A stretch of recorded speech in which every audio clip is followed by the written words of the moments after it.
She stares ahead in disbelief, her cheeks flushed with a mixture of nervousness and surprise as her purple eyes widen in shock. The sound of rushing water echoes from the bathroom, while clothes lie discarded and strewed across the bedroom floor. The room is in complete disarray, with a holy knight's ornate sword left lying carelessly on the floor. Sitting nervously on the edge of the bed, she looks up as a towering figure steps out, his presence immediately dominating the room. She gazes upward with wide, breathless eyes, completely captivated by the sight before her. Emerging from the bath is a tall, incredibly built blonde man, his muscular torso marked by a prominent, deep battle scar. She covers her face in embarrassment, stammering about his complete lack of clothes. He leans down toward her, closing the distance as she struggles to form words, stammering nervously. He gently takes her hand and places it directly over his heart, his intense blue eyes locked onto hers as the tension between them thickens. With a sudden movement, he pins her to the bed, hovering over her as she looks up in breathless anticipation. He draws in closer, whispering softly as he calls her his wife. Her heart races and her face blushes a deep crimson as she stares up at him, completely overwhelmed by his proximity. He gazes down at her with an intense, unreadable look in his sharp blue eyes, his expression full of resolve. Startled, she cries out, pleading with him to wait as she addresses him by his name, Michael. She gasps his name, pleading softly as he firmly pins her delicate hands above her head. Standing tall over her, he gazes down with a quiet intensity, his powerful frame casting a shadow over the bed. She looks up at him with a mixture of fear and desire, her breathing shallow as she searches his eyes for any sign of mercy. You were a holy knight. The leaking magi claimed my parents' lives far too early, leaving me entirely alone and destined for an orphanage. Growing up in a harsh place where even a single loaf of bread was a luxury, I learned the crushing weight of loneliness and helplessness long before I ever knew what hope felt like. When the call came to hurry up and help the temple priests, I quickly responded that I was on my way. I readily agreed to help, accepting the heavy load from the priest. The crates felt much heavier than usual, but I knew I had to push through and get them all the way to the warehouse. Having not eaten since yesterday, I felt completely drained of strength, barely able to keep my eyes open. With my energy completely spent, my knees buckled and I collapsed onto the grass, spilling the heavy crate as the priest rushed over in alarm. I scrambled to apologize and offered to move the clothes immediately, but the kind priest gently held my hands and told me to take my time. As our hands met, a brilliant, warm golden crest materialized, radiating a holy power that illuminated the entire courtyard. The priest's eyes went wide with shock and joy as he realized that I was actually a purifier. She looks up in stunned silence, her large purple eyes blinking in confusion as she struggles to understand the meaning of his words. To cleanse the dark magi that constantly clings to them, they desperately need the aid of a purifier blessed with the power of purification. He explained that purification is triggered through physical contact like this, though he admitted he couldn't quite gauge the full extent of my power.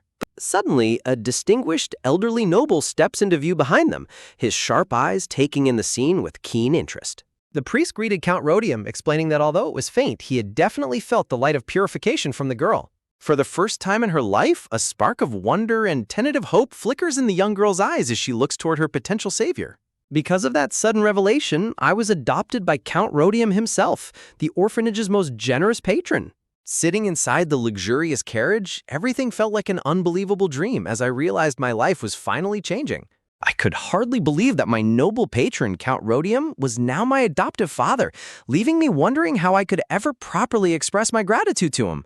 He looked at me coldly, noting that I had a decent face and didn't look as lowly as the other commoner orphans. He reminded me that since I was only 8 years old, my coming-of-age ceremony would take place in about 10 years. He muttered that while 10 years is a long time to invest, keeping a purifier close at hand is always a highly profitable venture. He warned me that once we arrived at his estate, I shouldn't expect to just sit around and waste his food, demanding that I grow up quickly to prove my worth. I only found out much later that adopting young orphan purifiers and sending them into dangerous dungeons was a cruel reality.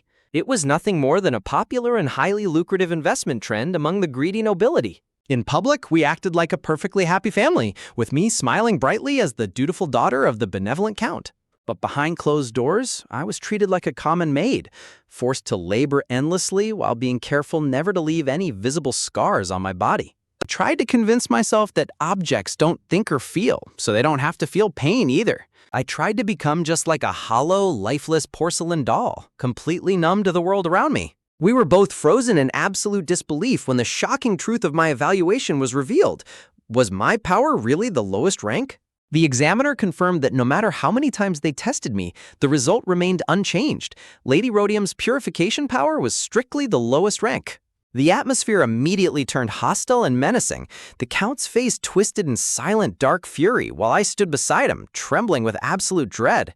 "You useless brat!" His furious voice echoes throughout the dark mansion. "I fed, housed, and clothed you like my own daughter for 10 years, the Count screams as he hurls a teacup at her, shattering it near her feet. "At least you have that face and body of yours. Thanks to that, some old man is willing to buy you as his wife. Don't think about anything. Don't feel anything."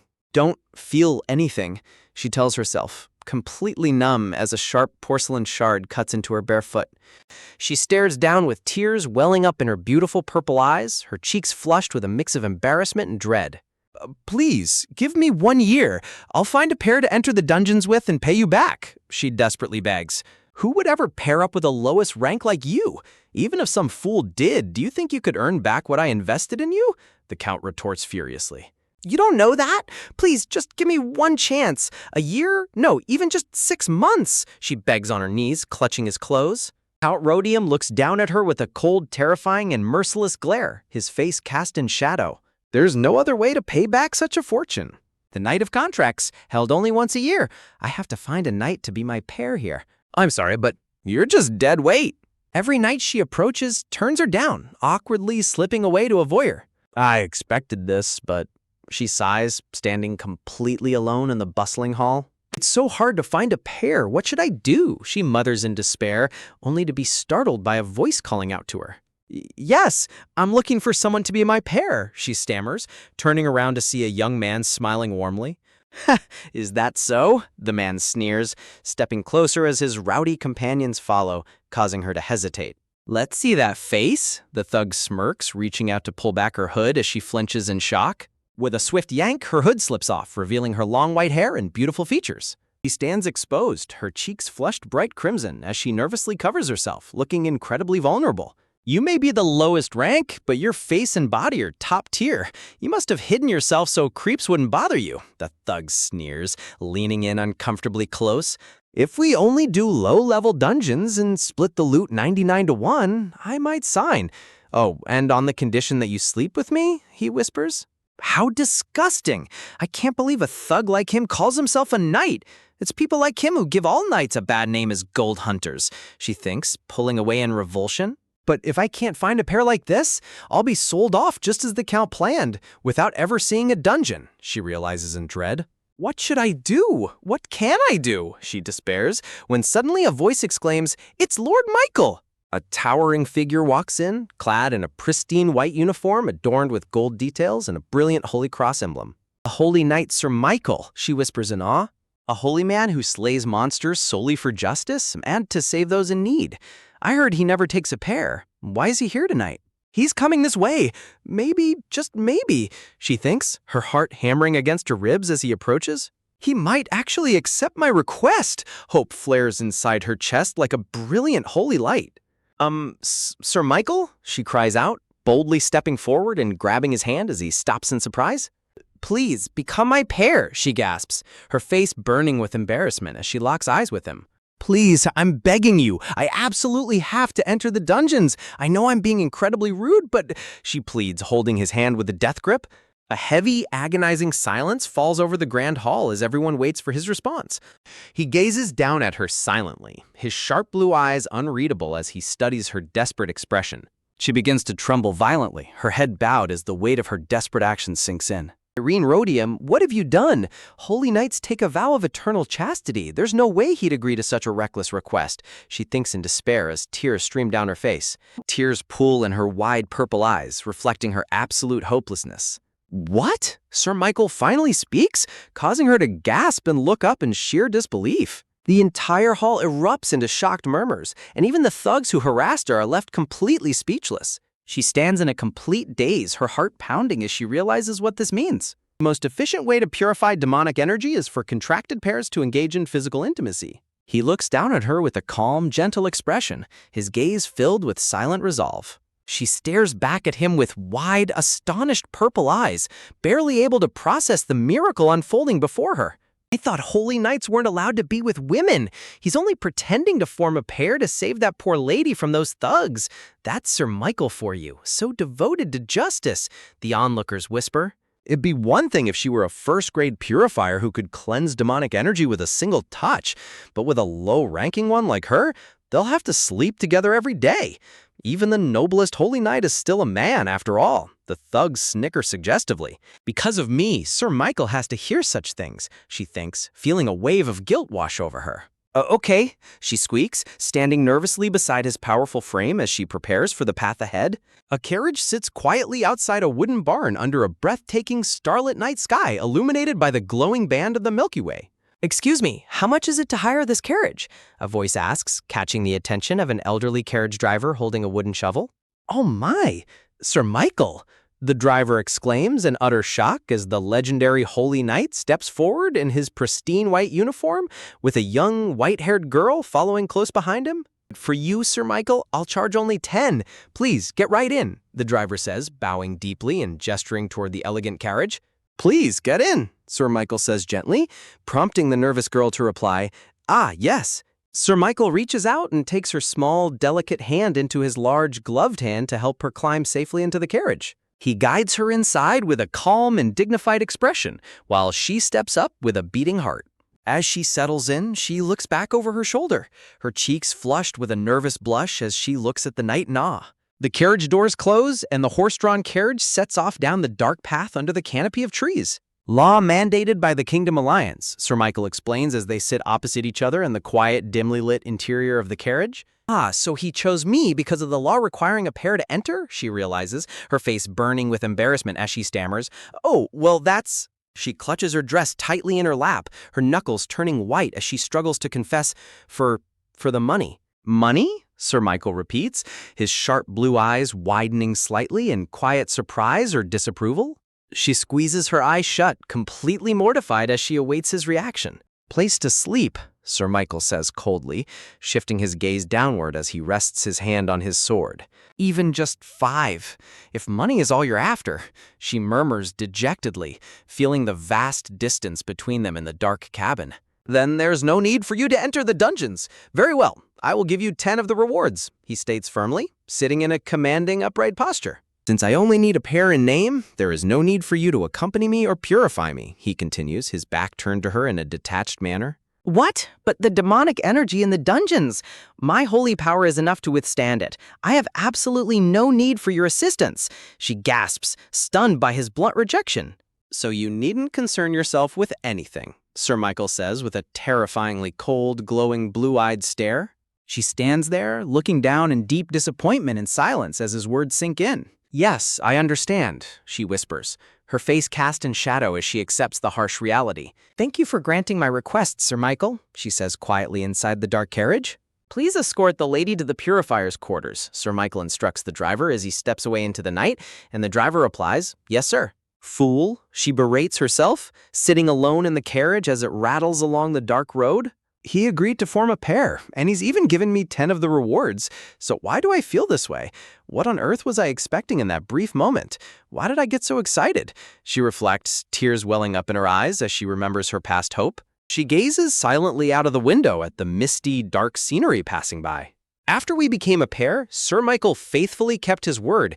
Even experienced knights hesitated to enter them, but he took the lead in subjugating highest-grade dungeons despite the extreme danger, the narration explains, showing him fighting a massive golem in a flash of gold light. Little by little, I was saving up the seemingly impossible sum of 100,000 gold, she notes, looking at a glass jar filled with gold coins. Compared to what Sir Michael gave me, it wasn't much, she thinks, sewing diligently by the window as snow falls outside.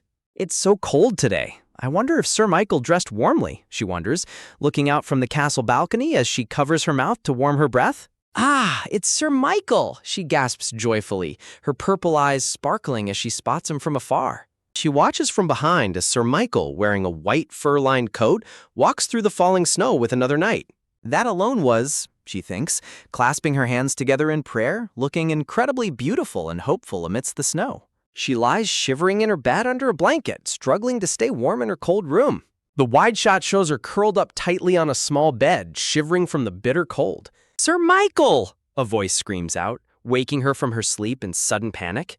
She runs into a room to find Sir Michael lying in bed, his muscular chest covered in horrific, dark bruises and severe wounds. "What happened? Why is Sir Michael?" She gasps in absolute horror, looking down at his battered, unconscious body as another knight stands by. "Dungeon," the knight explains grimly. "The only other survivors are a handful of purifiers, including Princess Cecilia. Every other knight besides Sir Michael was wiped out." He delivers the devastating news, showing a wounded Princess Cecilia being tended to. She stands frozen in pure shock, her face pale and her eyes wide with terror. "Can you hear me? He's completely consumed by demonic energy and he's unconscious," she cries out, rushing to his side and cradling his face. "I have to do something. I have to save him," she determines, looking down at him with fierce resolve. A wide view of the grand stone fortress of the temple under a dramatic sunset sky. "No matter how much I touch him, simple contact isn't enough. We need deeper contact," she realizes, climbing onto his bed and embracing his bruised body. "You must truly hate it," she whispers, with tears streaming down her face, knowing how much he wanted to avoid intimacy with her. Stealing her resolve, she leans down and gently presses her lips against his in a desperate kiss.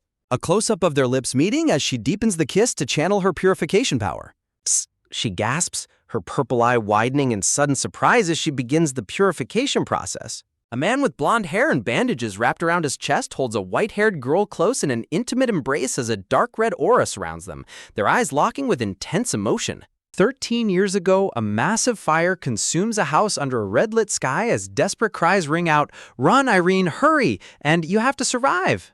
Crying tears of sheer panic, the young white-haired girl cries out, "Mom," as her mother screams back, "Don't look back, just go." Her mother barricades the door with her body as the blazing fire rages behind her, shouting desperately, "Irene, save yourself, and you have to survive." A terrifying, dark, monstrous shadow with glowing red eyes looms behind her mother, who continues to scream, "No matter what!"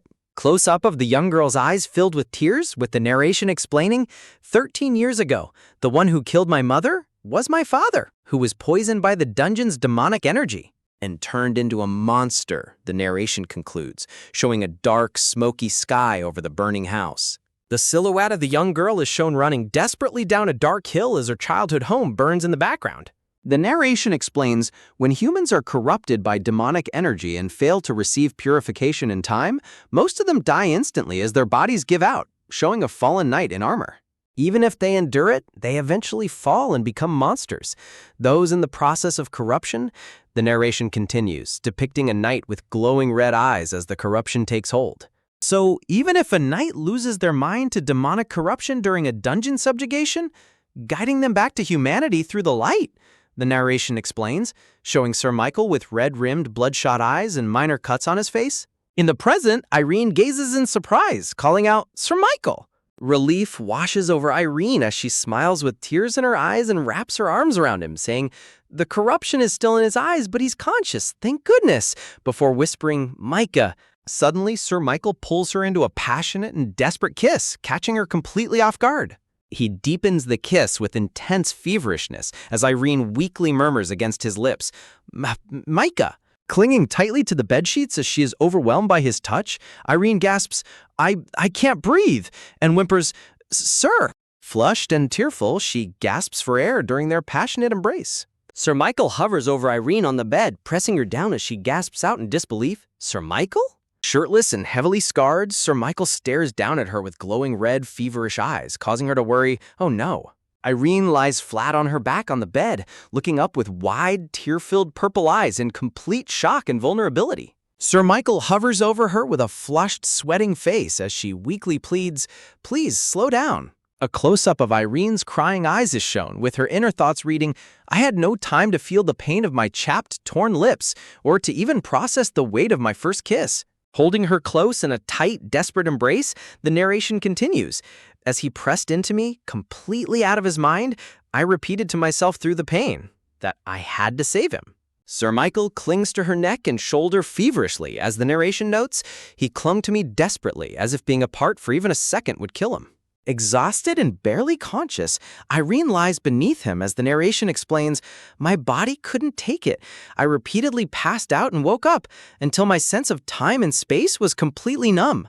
When she finally opens her eyes, a voice calls out to her, saying, "Miss Irene?" She sits up in bed in complete shock, pulling the sheets to her chest as she gasps, "When did you wake up?" Standing shirtless by the bed with his clear blue eyes restored, Sir Michael looks down at her with a bewildered expression and asks, "Miss Irene, what is the meaning of this?" Shivering and on the verge of tears as she clutches the bedsheet, Irene stammers, "Are you?" and thinks in despair, "Don't tell me I did this to you?" Sir Michael stares back at her with wide, clear blue eyes, frozen in absolute shock. High above a gloomy stone fortress, shocked whispers spread. "I heard Sir Michael was defrocked from the temple." Whispering in the shadows, the onlookers gossip. "What? So he's no longer a paladin? How on earth did that happen?" And, well, he was forced to sleep with that lowest-ranking purifier girl to survive. The scandalous rumors continue to spread. Rumor has it she threw herself at him. They say she only partnered with him for the money, too. And, oh dear, how scandalous. They sigh in pity for the fallen knight, murmuring, "Sir Michael dedicated his entire life to serving God and the people of the continent." Poor Sir Michael. And if only he had partnered with a highest-grade purifier like Princess Cecilia. He never would have been defrocked, the gossipers conclude, as Irene stands in silence, listening to the devastating rumors. Leaning against the door with her eyes cast in deep shadow, Irene thinks to herself, "He must be furious with me. If I were him, I wouldn't want to look at my face either." A high-angle shot reveals the empty, quiet bedroom as Irene stands alone by the closed door. Staring ahead with deep sorrow in her purple eyes, she reflects, "I have almost nothing. This life is all I have, and it is my most precious possession." In a monochrome flashback, her mother's final desperate screams echo in her mind. "Irene, you must live, and you have to survive." Looking at the dark, cracked floor beneath her, she laments, "But a life lived after breaking a sacred vow to God could be far more disgraceful than death. Why did I never realize that?" Overwhelmed by immense guilt and sadness, Irene stands leaning against the door, weeping silently. Close-up shows her beautiful face bathed in soft light as tears stream uncontrollably down her cheeks. Looking at a glass jar filled with gold coins and a small gold ring resting on the windowsill, she remembers all the things he gave me over time and the items he left in my room. Clutching her wrapped belongings tightly to her chest, Irene runs down the cobblestone street, thinking, "I have to return them. I must return them and apologize, no matter what." Suddenly, she runs right into a tall, black-haired woman wearing an elegant red gown, gasping in surprise. Irene stops in her tracks, looking up with nervous eyes while clutching her bundle close. Looking down at Irene with a cool, unreadable expression, the black-haired woman remarks, "Well, you seem to be doing just fine, Miss Irene."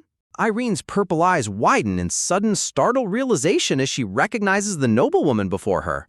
The elegant portrait introduces Cecilia Mocenigo Visconti, describing her as the first princess of the Visconti kingdom, one of the wealthiest nations in the Kingdom Alliance, and the strongest purifier in the fortress. Looking down humbly, Irene bows her head in front of Princess Cecilia and apologizes.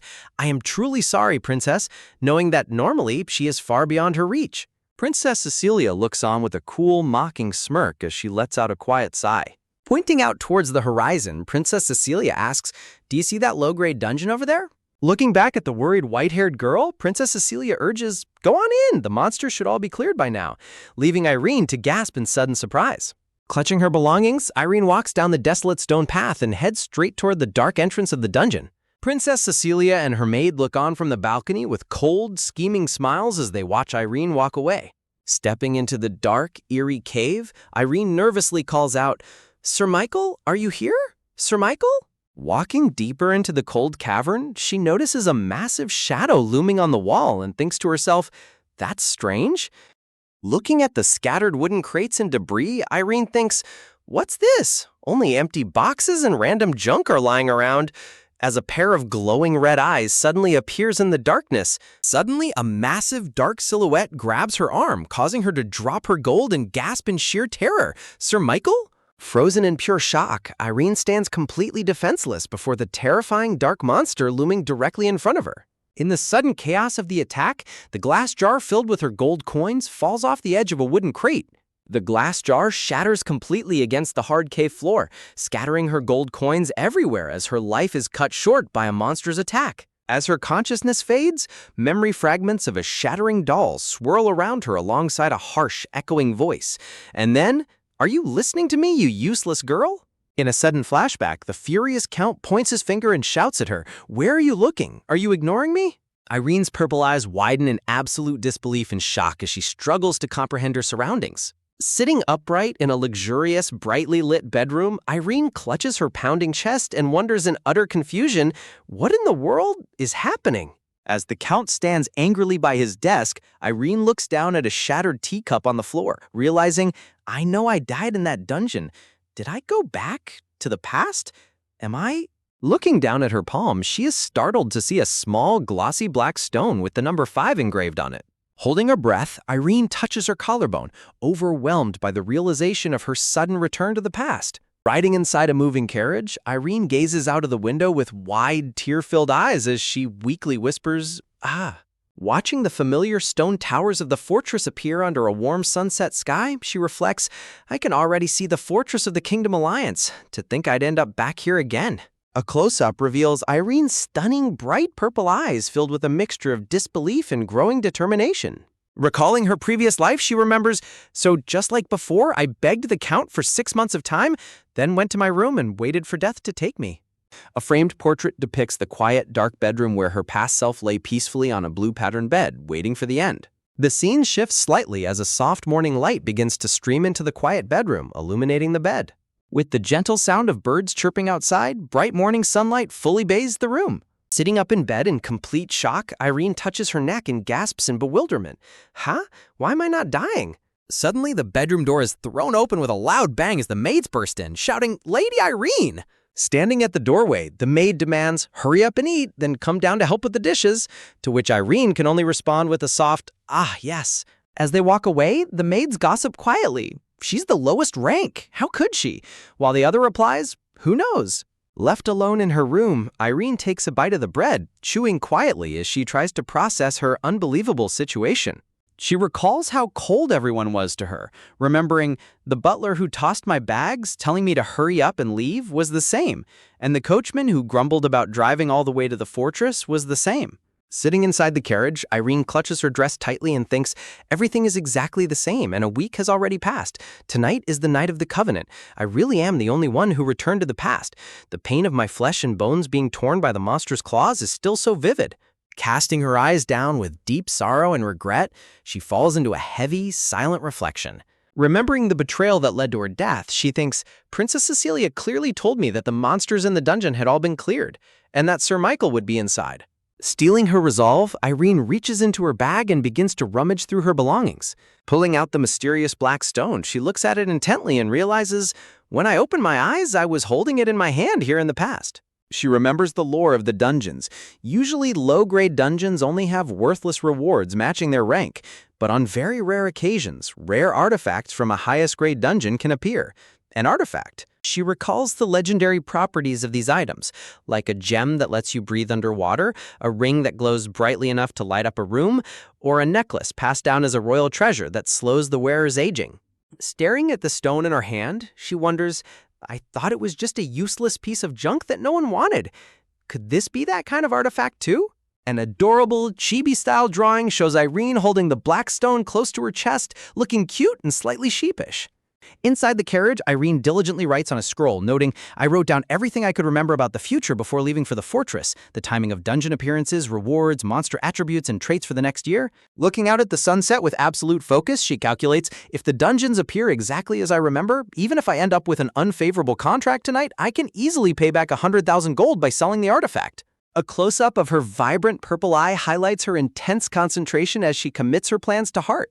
Suddenly, the carriage door is pulled open as the grumbling coachman barks, Hey, we're at the fortress, get out, startling Irene. Stepping down from the carriage, she tells herself, perhaps this is a second chance from God to correct my mistakes.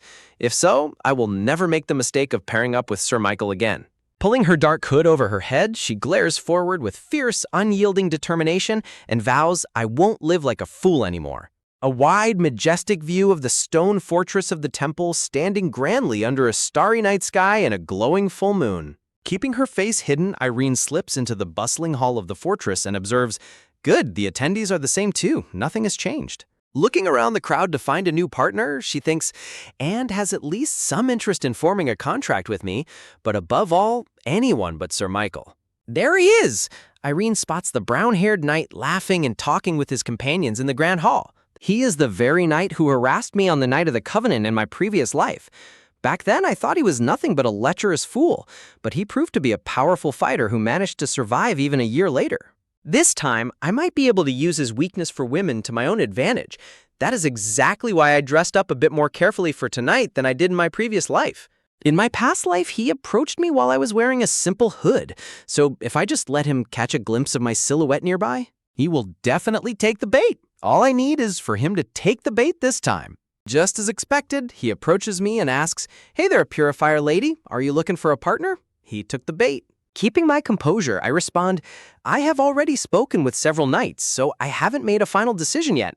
The knight puts on a charming smile, while his companions look on with expressions of utter surprise, clearly intrigued by this mysterious purifier. The brown-haired knight bursts into laughter, exclaiming, "Grade 10? Haha, he must be joking," as Irene carefully lowers her hood. As her hood falls back, her breathtaking beauty is revealed, her cascading silver hair and brilliant purple eyes leaving everyone completely speechless. Blushing deeply with hearts floating in the background, the knight looks at her in a daze and wonders, could there actually be such a beautiful woman? I know my holy power is considered weak. That is why I'm willing to offer very generous contract terms to the knight who partners with me. Intrigued by her beauty and her surprisingly generous offer, the knight strokes his chin, calculating how to turn this situation to his advantage. Irene looks down with a quiet, calm expression, waiting patiently for his response while keeping her inner determination hidden. Yes, however, I have one condition. I will be the one to choose which dungeon the contract reward comes from. Amused by her condition, the knight smiles warmly and readily agrees, stepping forward to seal the contract. Reaching his hand out, the knight suggests with a smooth smirk, "And perhaps we can spend the night testing how compatible we are as a pair?" "Yes," she answers simply, her purple eyes filled with a quiet resolve to change her fate. "As long as my partner isn't Sir Michael, this is for the best," Irene thinks to herself as she reaches out her hand to touch his. Suddenly, a thunderous crash echoes through the grand hall, violently interrupting them before their hands can even meet. Looking toward the source of the noise, everyone gasps in horror. Standing at the doorway, heavily wounded and drenched in blood, is a blond man. Could that be Sir Michael? Irene gasps in absolute shock, her eyes widening as the crowd behind her begins to whisper in terror. What on earth is happening? Everyone else attending the Night of the Covenant is exactly where they were in my past life, but only Sir Michael has arrived much earlier than he ever did before. And why is he covered in blood like that? More importantly, why is he walking directly toward me? His strength failing him, Sir Michael collapses heavily onto one knee, the sound of his armored body hitting the floor echoing through the silent room. Despite the severe injuries and blood covering his face, his gaze remains sharp and filled with a desperate, unyielding resolve. Kneeling directly before Irene, the bloodied knight reaches out a trembling hand and begs, "I beg you to grant me..." Irene stands completely frozen, staring down at him in absolute disbelief as she struggles to comprehend the scene unfolding before her. What did he just say? Irene's mind reels in shock, lightning-like realization striking her as she processes his words. What is going on? She stammers internally, overwhelmed by the sudden and drastic deviation from her past life. What did you say? A loud collective gasp of shock ripples through the entire hall at his unbelievable request. The surrounding crowd erupts into frantic whispers and murmurs, completely stunned by the legendary knight's desperate behavior. There are still other purifiers left in the hall, Irene notes silently as she feels the weight of everyone's staring eyes upon them. Why do you want purification from me? Irene asks him directly, her voice trembling as the brown-haired knight stands behind her in shock. Sir Michael slowly looks up at her, his striking blue eyes locking onto hers with a mixture of raw intensity and deep-seated pain. The red demonic energy is swirling even within his eyes, Irene realizes with a shudder, seeing the corruption taking hold of him. Sir Michael begins to speak, his voice strained and barely above a whisper as he clutches his bloodied knee. He looks up at her with a heartbreaking expression of pure desperation, his eyes pleading for salvation as his body succumbs to the corruption. Seeing his vulnerability, Irene is filled with a complex wave of emotion, unable to easily turn away from his desperate plight. Looking into his eyes, her mind is suddenly flooded with painful memories of her previous life. In her past life, he had looked at her with cold, glowing blue eyes and said, "I have absolutely no need for your help, so do not concern yourself with anything." That is exactly what you told me back then, Irene recalls bitterly, remembering how coldly he had rejected her. He was the saint who saved the people of the continent, a man praised across all borders for his incredible strength and unmatched beauty. Yet now he is screaming in agony from demonic energy. In her memories, he had always stood as an unreachable, perfect figure shrouded in brilliant warm light.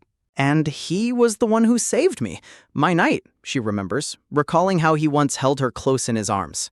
But then one day, he who had always returned from battles completely unharmed came back heavily wounded. "Sir Michael," she had cried out. "Are you all right? The demonic energy on your arm," she had worriedly exclaimed as she instinctively reached out and grabbed his injured arm.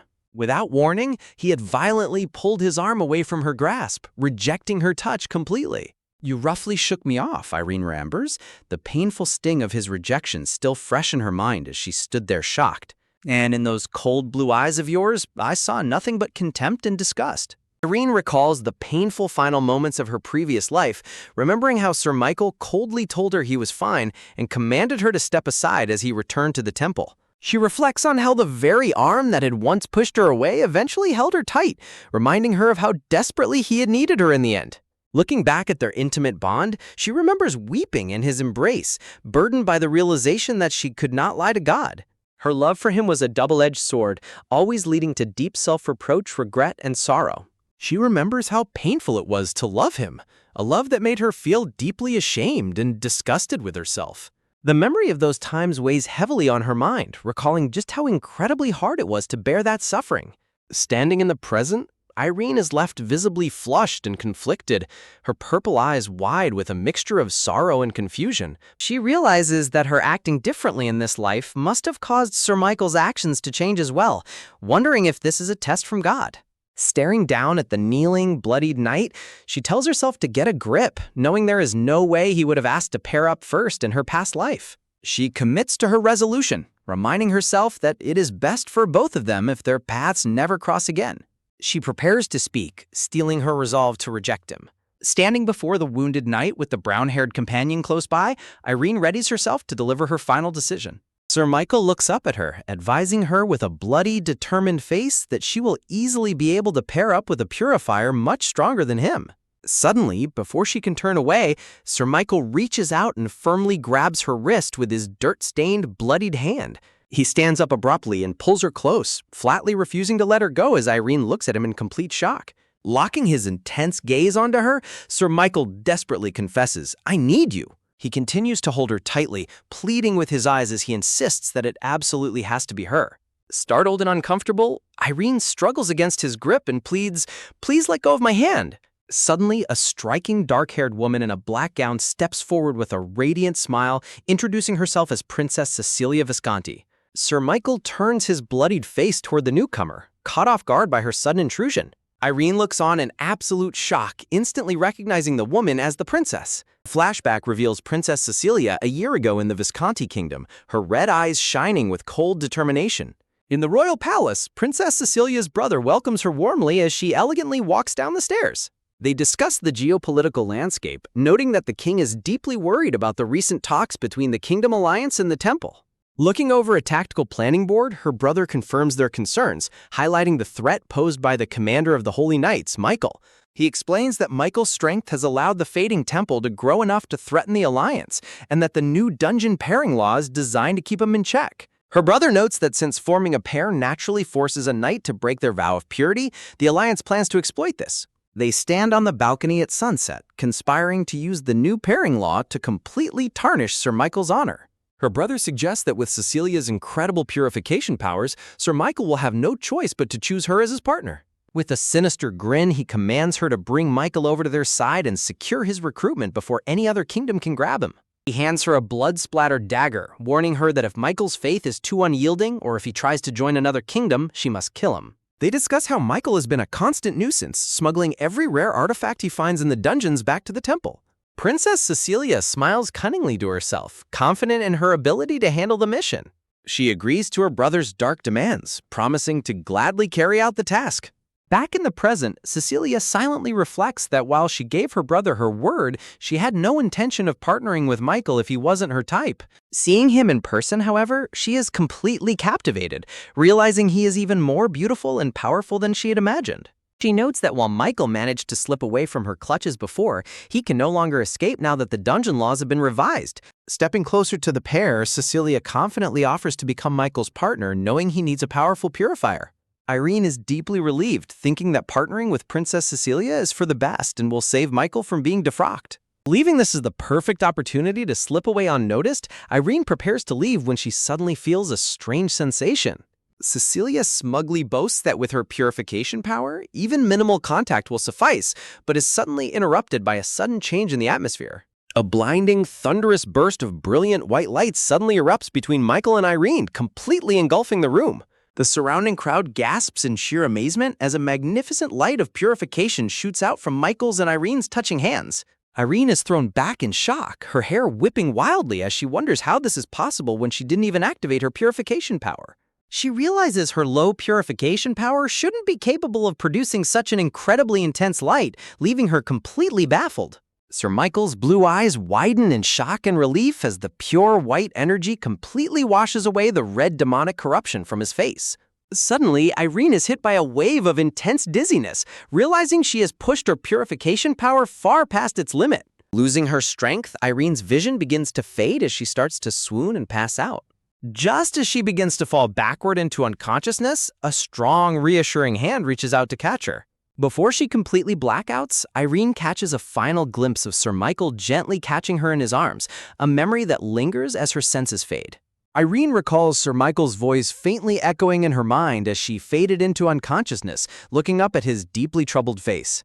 Irene lies completely pale and unconscious, her long silver hair scattered around her as her senses fade. Sir Michael slowly opens his striking, brilliant blue eyes, looking down with intense focus and concern. Sometime later, Irene wakes up and sits up in a grand, luxurious bed, completely bewildered by her beautiful surroundings. Bright morning sunlight pours into the spacious, elegant room through a large, arched window. Startled by her unfamiliar surroundings, Irene sits up and wonders where she is and if she has somehow ended up back at the Count's estate. She quickly dismisses the idea, knowing there is no room this beautiful at the Count's estate, and even if there were, they would never allow her to stay in it. Suddenly, a friendly maid enters the room and greets her warmly, pleasantly surprised to see her awake. Seeing the maid's uniform, Irene realizes she must be staying in the exclusive purifier's quarters inside the fortress. This grand room is a stark contrast to her old, cramped, and dusty quarters from her previous life. A middle-aged fortress official approaches her with a bright, welcoming laugh, eagerly asking how she is feeling. Irene is completely taken aback to see fortress officials and priests treating her with such immense respect and bowing before her. The official explains with a bright smile that they came to see her because they urgently need to reevaluate her purification power. Irene suddenly remembers the blinding burst of purification light that erupted from her hands the day before. She recalls the intense, sacred light that engulfed the entire hall when she touched Sir Michael's hand. She realizes that this legendary purification event is the sole reason why everyone is suddenly treating her with such deep respect and utmost care. She reflects that while she hadn't intended to activate her power, the extreme dizziness she felt was undoubtedly due to overexerting her limits. She looks at her hands in surprise, wondering if returning to the past has somehow altered or significantly amplified her purification abilities. A priest holds out a large silver bowl filled to the brim with dark red monster blood to test her abilities. As Irene gently dips her fingertips into the dark red blood, a bright, sparkling light immediately begins to swirl and purify the liquid. The fortress staff and priests watch in eager anticipation as Irene performs the purification measurement. But to everyone's absolute shock and confusion, the measurement results indicate her power is only at grade 9. The officials ask her in disbelief if she actually performed the purification, and she nervously confirms that she did. Refusing to believe the low result, the official frantically orders his staff to bring a fresh sample of monster blood to try again. They repeat the measurement over and over again, leaving Irene feeling increasingly exhausted. The hours pass by slowly as the afternoon sun begins to set, casting a warm orange glow through the windows. Irene is left sitting in her chair, looking completely drained and comically exhausted after undergoing endless repeated tests. Seeing her state, the official sweat drops and politely suggests that they can measure her power again once she has had some rest. Irene reflects that although her purification power is slightly higher than in her previous life, it is still only grade 9, which doesn't bother her too much. She notices her large suitcase resting on the floor and realizes the staff must have brought it in while she was unconscious. Anticipating that she will be kicked out of the luxurious room once her low grade is confirmed, she decides to pack her bags immediately to avoid any trouble. She reminds herself of the critical deadline, knowing she must prepare before the events of Dungeon 181 unfold in a few days. She recalls that Dungeon 181 is a low-grade dungeon, but it eventually became famous because a legendary invisibility ring was discovered deep inside its reward room. That rare invisibility ring was later sold at the third highest price in the history of the Alliance auction, making it a highly coveted treasure. Irene realizes that if she can secure that ring, she will have enough wealth to leave the Count's estate and live a quiet, peaceful life anywhere. She looks tearfully at her resolution list, realizing both of her goals, avoiding Sir Michael and living quietly, have already been completely crossed out. She accepts the grim reality that by purifying him in public, she has essentially declared their partnership, and there is no way to undo their contract now. She decides that her best option is to offer Sir Michael the exact same terms they had agreed upon in her past life. She plans to suggest a much lower split, recalling the 10 rate they had agreed to in her previous life. Her plan is to secure the reward from Dungeon 181 as intended, and then dissolve their partnership as quickly as possible. Suddenly, she is interrupted by a knock at the door, catching her completely off guard. She quickly stands up from her suitcase, trying to look presentable as she prepares to greet the visitor. To her surprise, Sir Michael himself is standing at the door, calling her name in a calm, steady voice. He is dressed in an elegant dark uniform with a striking silver brooch, looking exceptionally handsome and polished. Irene stands frozen in shock, her face flushing slightly as she looks up at him. She glances down at her open suitcase on the floor, feeling highly embarrassed that she was caught in the middle of packing. Michael looks at the messy suitcase and asks her in a quiet, puzzled tone if she was packing her things. Caught off guard, Irene stammers in confusion, trying to find a quick excuse for her actions. A comical silence fills the room as both of them stand there looking completely bewildered and dumbfounded by the awkward situation. Michael looks at her with deep concern, asking if there is something about the room that makes her feel uncomfortable. Irene stands before Sir Michael, looking up with a slightly flustered and anxious expression on her face. She reflects that as an upright holy knight, Sir Michael likely has very little personal wealth to his name. Michael looks down, explaining that he has already taken care of the payment for her luxurious room. He wears an elegant dark uniform adorned with a brilliant blue gem brooch that catches the morning light. Irene is completely stunned by his kindness, her face turning pale as she comically squeaks out in absolute disbelief. Michael remains perfectly calm, his handsome profile radiating a quiet and steady confidence as he speaks. He explains that although he repeatedly turned down the temple's offers for rewards, they still provided these items for her. Irene stands there in her elegant pink gown, completely taken aback by his thoughtful gestures and care. She politely thanks him for his immense thoughtfulness, trying to find a way to navigate this awkward situation. As she looks at him, she suddenly stops herself in her tracks as a crucial question comes to mind. With a nervous sweat drop, she cautiously speaks up to ask him about something that has been puzzling her. She looks up at him and directly asks how he could possibly know her name. She remembers their past encounter, where he had gently held her hand and asked for her name before. Michael gazes back at her with a serious, intense expression in his bright blue eyes. She stands before him in the grand room, reiterating her question with a nervous look on her face. Michael remains silent for a moment, his steady blue eyes focused entirely on her face. He hesitates to answer, a rare moment of awkwardness passing over his handsome face as he looks down. Michael bows politely, explaining that he overheard the priest speaking of her and sincerely apologizes for his lack of a proper introduction. Irene is quickly flustered by his formal apology and reassures him that it is perfectly fine. With a warm and gentle smile, she introduces herself as Irene Rhodium, apologizing for not doing so sooner. Michael places his hand over his chest and bows slightly, thanking her for her kind understanding. Irene beams with a bright, charming smile, glad to have cleared up the awkward misunderstanding between them. The two of them stand face to face in the middle of the spacious, sunlit quarters, presenting a strikingly elegant picture. She gently calls out his name, preparing to address the core matter of their partnership. She looks him in the eyes and asks the burning question of why he chose her, a grade 9 purifier, to be his partner. Michael looks at her gently, calling her name as he prepares to give his explanation. Irene's violet eyes widen in total shock, her mind completely boggled by what she is hearing. She vividly recalls how Sir Michael had dramatically burst through the banquet doors, covered in blood and demon corruption. She remembers him marching straight toward her at an incredible speed, leaving the surrounding crowd in sheer shock. He had dropped to one knee before her, pleadingly reaching out his hand for her purification.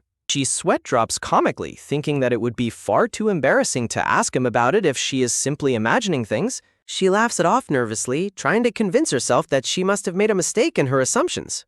Michael looks down silently, a hint of vulnerability showing in his handsome features. Irene glances at him sideways, trying to read his thoughts and gauge his reaction to her words.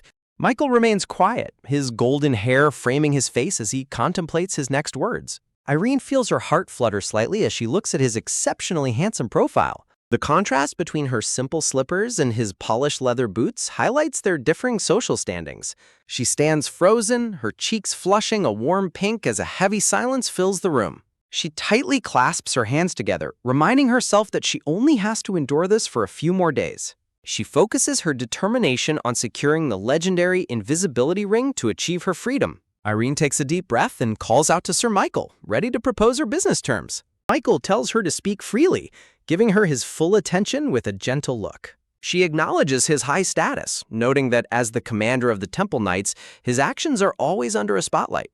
She nervously fidgets with her fingers, trying to find the right words to describe his noble character. She tells herself that it should be fine to say this much, knowing that he is admired by everyone on the continent. She brings up her reality as a commoner who needs to make a living, pointing to her packed suitcase on the floor. She boldly asks if he would allow her to claim just one specific reward from a dungeon of her choice. Michael is completely caught off guard by her unusual request, looking at her with a bewildered expression. She hastily adds that he can do whatever he wishes with all the other rewards, eager to secure his agreement. She reflects internally that even though this is her second life, she is still absolutely terrified of what might happen next. Michael gazes down with a serious and intense look in his bright blue eyes, holding a quiet but steady expression.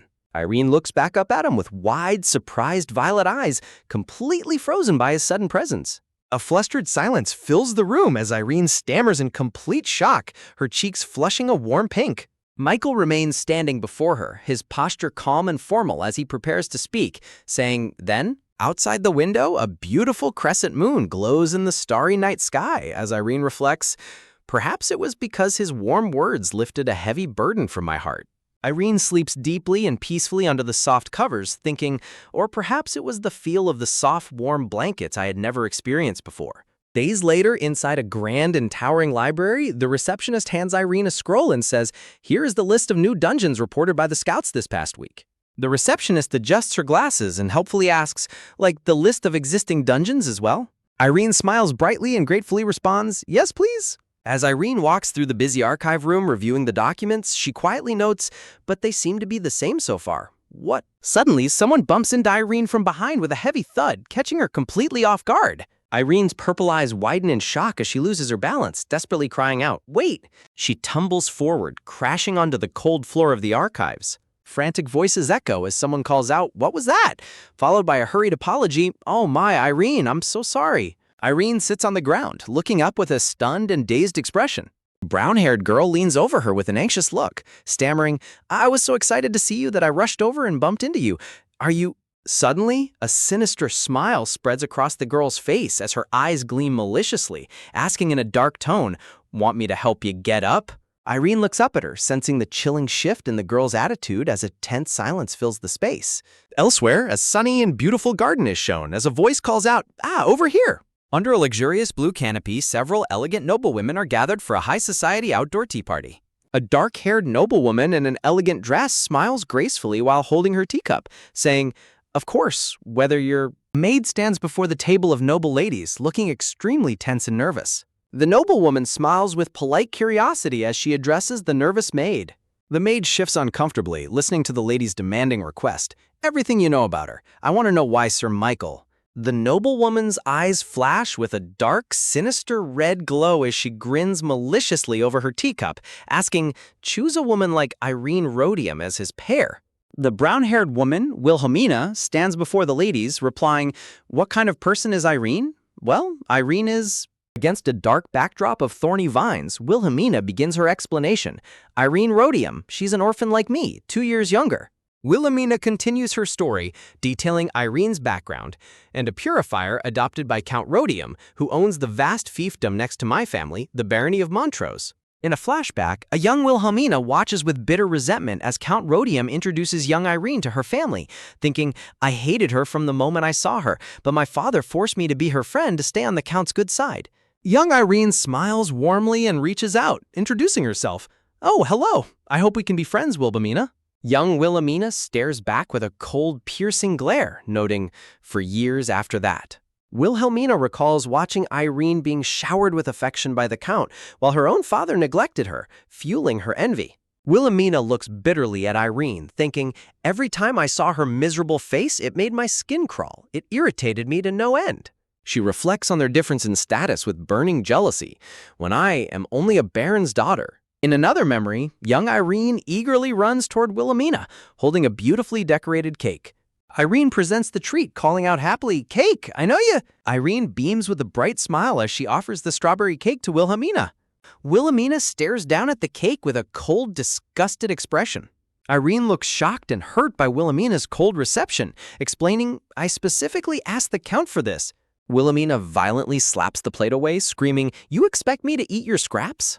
Wilhelmina yells in anger, "How disgusting!" leaving young Irene staring in wide-eyed shock and disbelief. The strawberry cake lies completely ruined and scattered on the floor. Irene kneels beside the ruined cake, tearfully pleading, "That's really not it, Wilhelmina." Irene lowers her head in deep sorrow, apologizing, "But if I hurt your feelings, I'm sorry." Wilhelmina smiles with cold satisfaction, thinking, "But at least her stupid, naive nature made her easy to use." Years later, sitting together on a garden bench, Wilhelmina boastfully says, "Judging by the color, my purifying power is definitely grade 3 or higher. I'll probably get the same rank in the official test." Irene smiles with genuine happiness for her friend, cheering, "That's amazing, Wilhelmina." Wilhelmina grins confidently, her mind filled with ambitious dreams of matching Sir Michael. "I can aim for a partner of equal standing to him." Wilhelmina plans to use her position to secure her future, thinking, "Once the year of dungeon subjugation is over, we'll stay paired and eventually get married. Then I won't have to force myself to hang out with you anymore." The priest at the temple looks at the official result sheet in surprise, announcing, "Lady Wilhelmina's purifying power is grade 5. Lady Wilhelmina and her father stand in stunned silence, their faces pale with shock and disappointment after hearing her unexpected grade 5 test results. Under a dark, stormy evening sky, the realization of her grade 5 ranking echoes with bitter disappointment over the Montrose estate. Inside his study, Wilhelmina's father looks at her test result in disgust, muttering that they can neither kick her out of the family nor marry her off to pass down her power since her mediocre purifying abilities are utterly useless. Shrouded in shadow, young Wilhelmina grits her teeth in silent, burning frustration at her family's harsh rejection. In a dimly lit hallway, a dark-haired knight coldly turns his back on Wilhelmina, declaring that he has absolutely no intention of renewing their partnership. He dismisses her with a wave of his gloved hand, saying he hopes she finds a more suitable partner next time, leaving Wilhelmina looking completely devastated. Standing with his arms crossed, the dark-haired knight defensively questions why she is asking about him receiving purification from another purifier. He yells at her in anger, stating that her purifying power simply isn't enough, and suggests they just break their partnership if she is unhappy with it. Wilhelmina stands frozen in the shadows, her eyes wide with deep resentment and shock at his cruel rejection.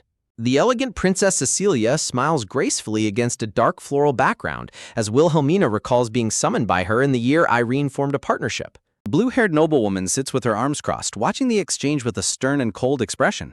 Knowing that her next words could change her entire life, Wilhelmina seizes the opportunity, maliciously describing Irene as someone who has always been incredibly thoughtless. She spitefully continues her tale, pointing out that despite Irene being lucky enough to be adopted by a noble family, she remains incompetent.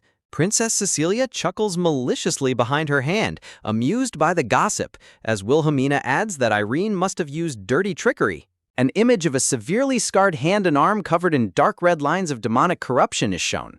Wilhelmina covers her mouth with a twisted smile, convinced that Irene used underhanded methods on Sir Michael and resolves to uncover the truth herself. Back in the present, inside the Grand Library archives, Irene turns her head back with a cold and piercing gaze. Standing tall, Irene looks down at Wilhelmina on the floor and warns her to be careful not to bump into her next time. Sitting on the floor, Wilhelmina repeats Irene's words in disbelief, utterly offended by her warning. Irene clutches a scroll to her chest as Wilhelmina reaches out, demanding to know if Irene lied to her. Looking closely at Irene's calm expression, Wilhelmina presses further, reminding her that Sir Michael is famous for never taking a partner. Wilhelmina smiles patronizingly, expecting Irene to panic and start making excuses. Over a sinister dark red backdrop, Wilhelmina's eyes narrow maliciously as she wonders how a low-grade commoner like Irene could ever partner with Sir Michael. Sweating slightly under Irene's direct gaze, Wilhelmina stammers out a confused, "What?" Irene looks at her with absolute calm, calling her name in a firm, steady voice. Wilhelmina stares blankly, caught completely off guard by Irene's cold composure. Irene looks back with a mixture of disbelief and quiet fury, thinking about how this wretched girl has the audacity to demand answers from her. Wilhelmina raises her voice defensively, sweating as she claims she is only asking because they are friends. She forces a nervous smile, arguing that it is only natural for close friends to ask each other about such matters. Wilhelmina desperately insists she only came out of worry for Irene, while Irene mentally repeats the word friend with deep skepticism. Looking at Wilhelmina, Irene sadly recalls a time in her previous life when she truly believed they were close friends. A dark silhouette shows Wilhelmina whispering malicious rumors to other noble ladies, leading the charge to isolate and torment Irene.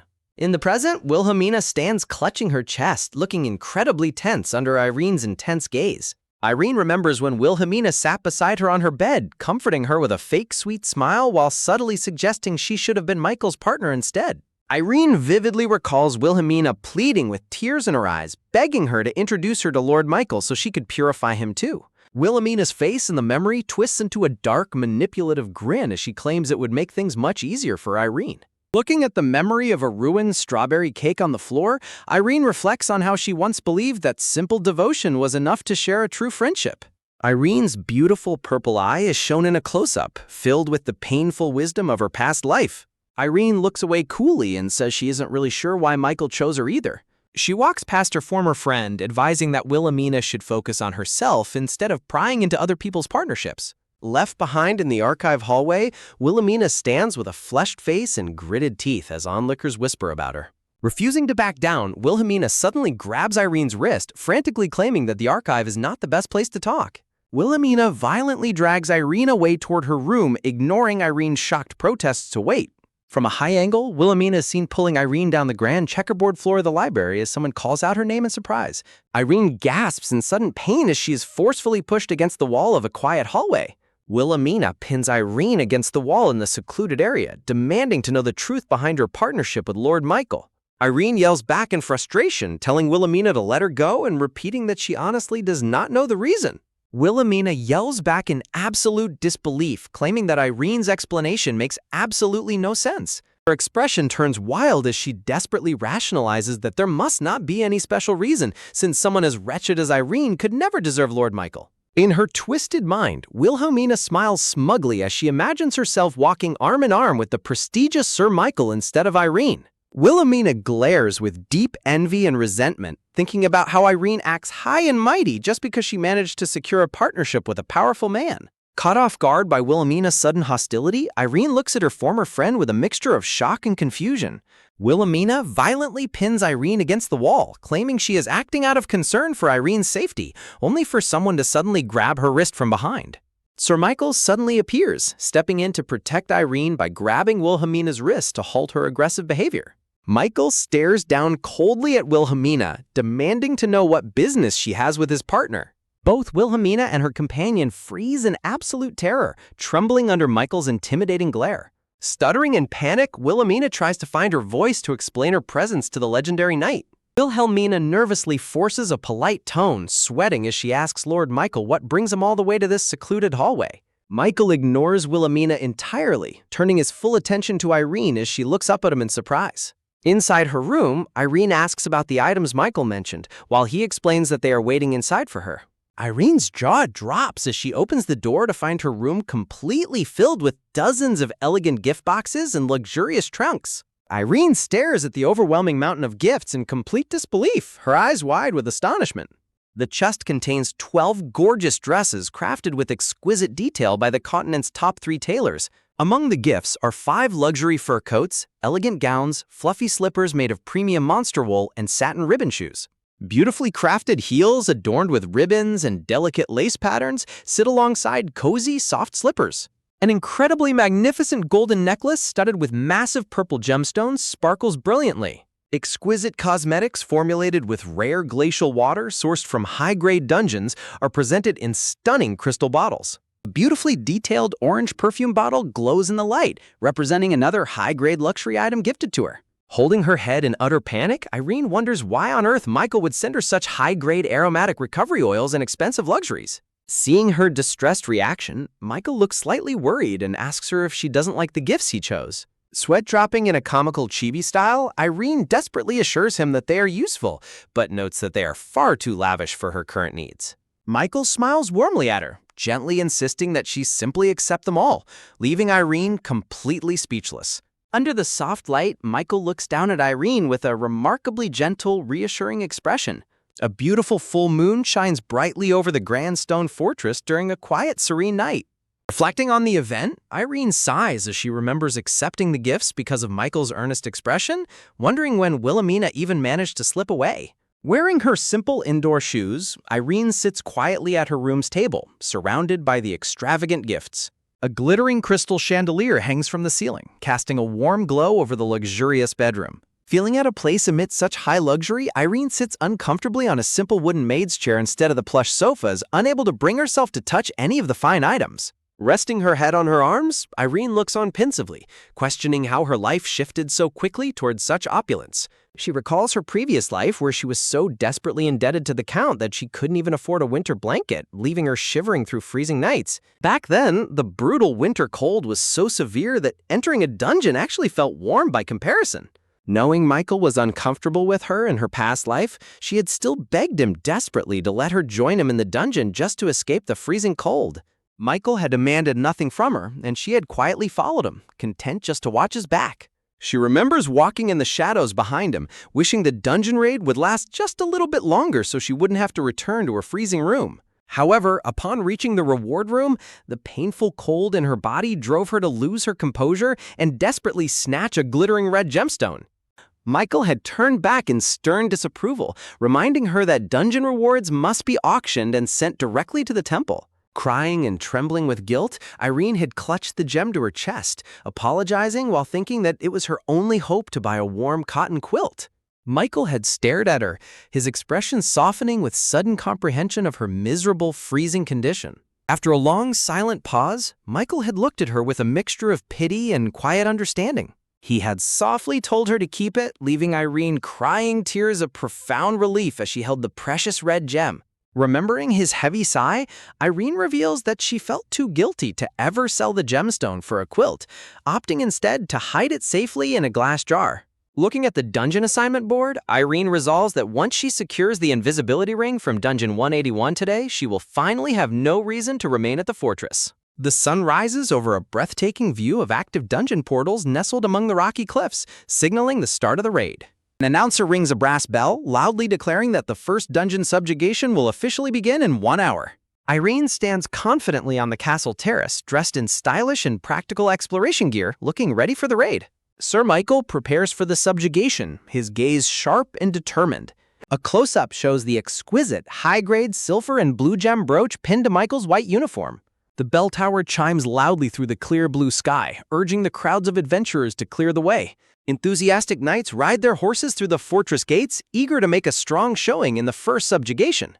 Walking elegantly down the grand stone stairs, Irene notes the high energy of the crowd, though she remains unimpressed by the mid-grade dungeon they are facing.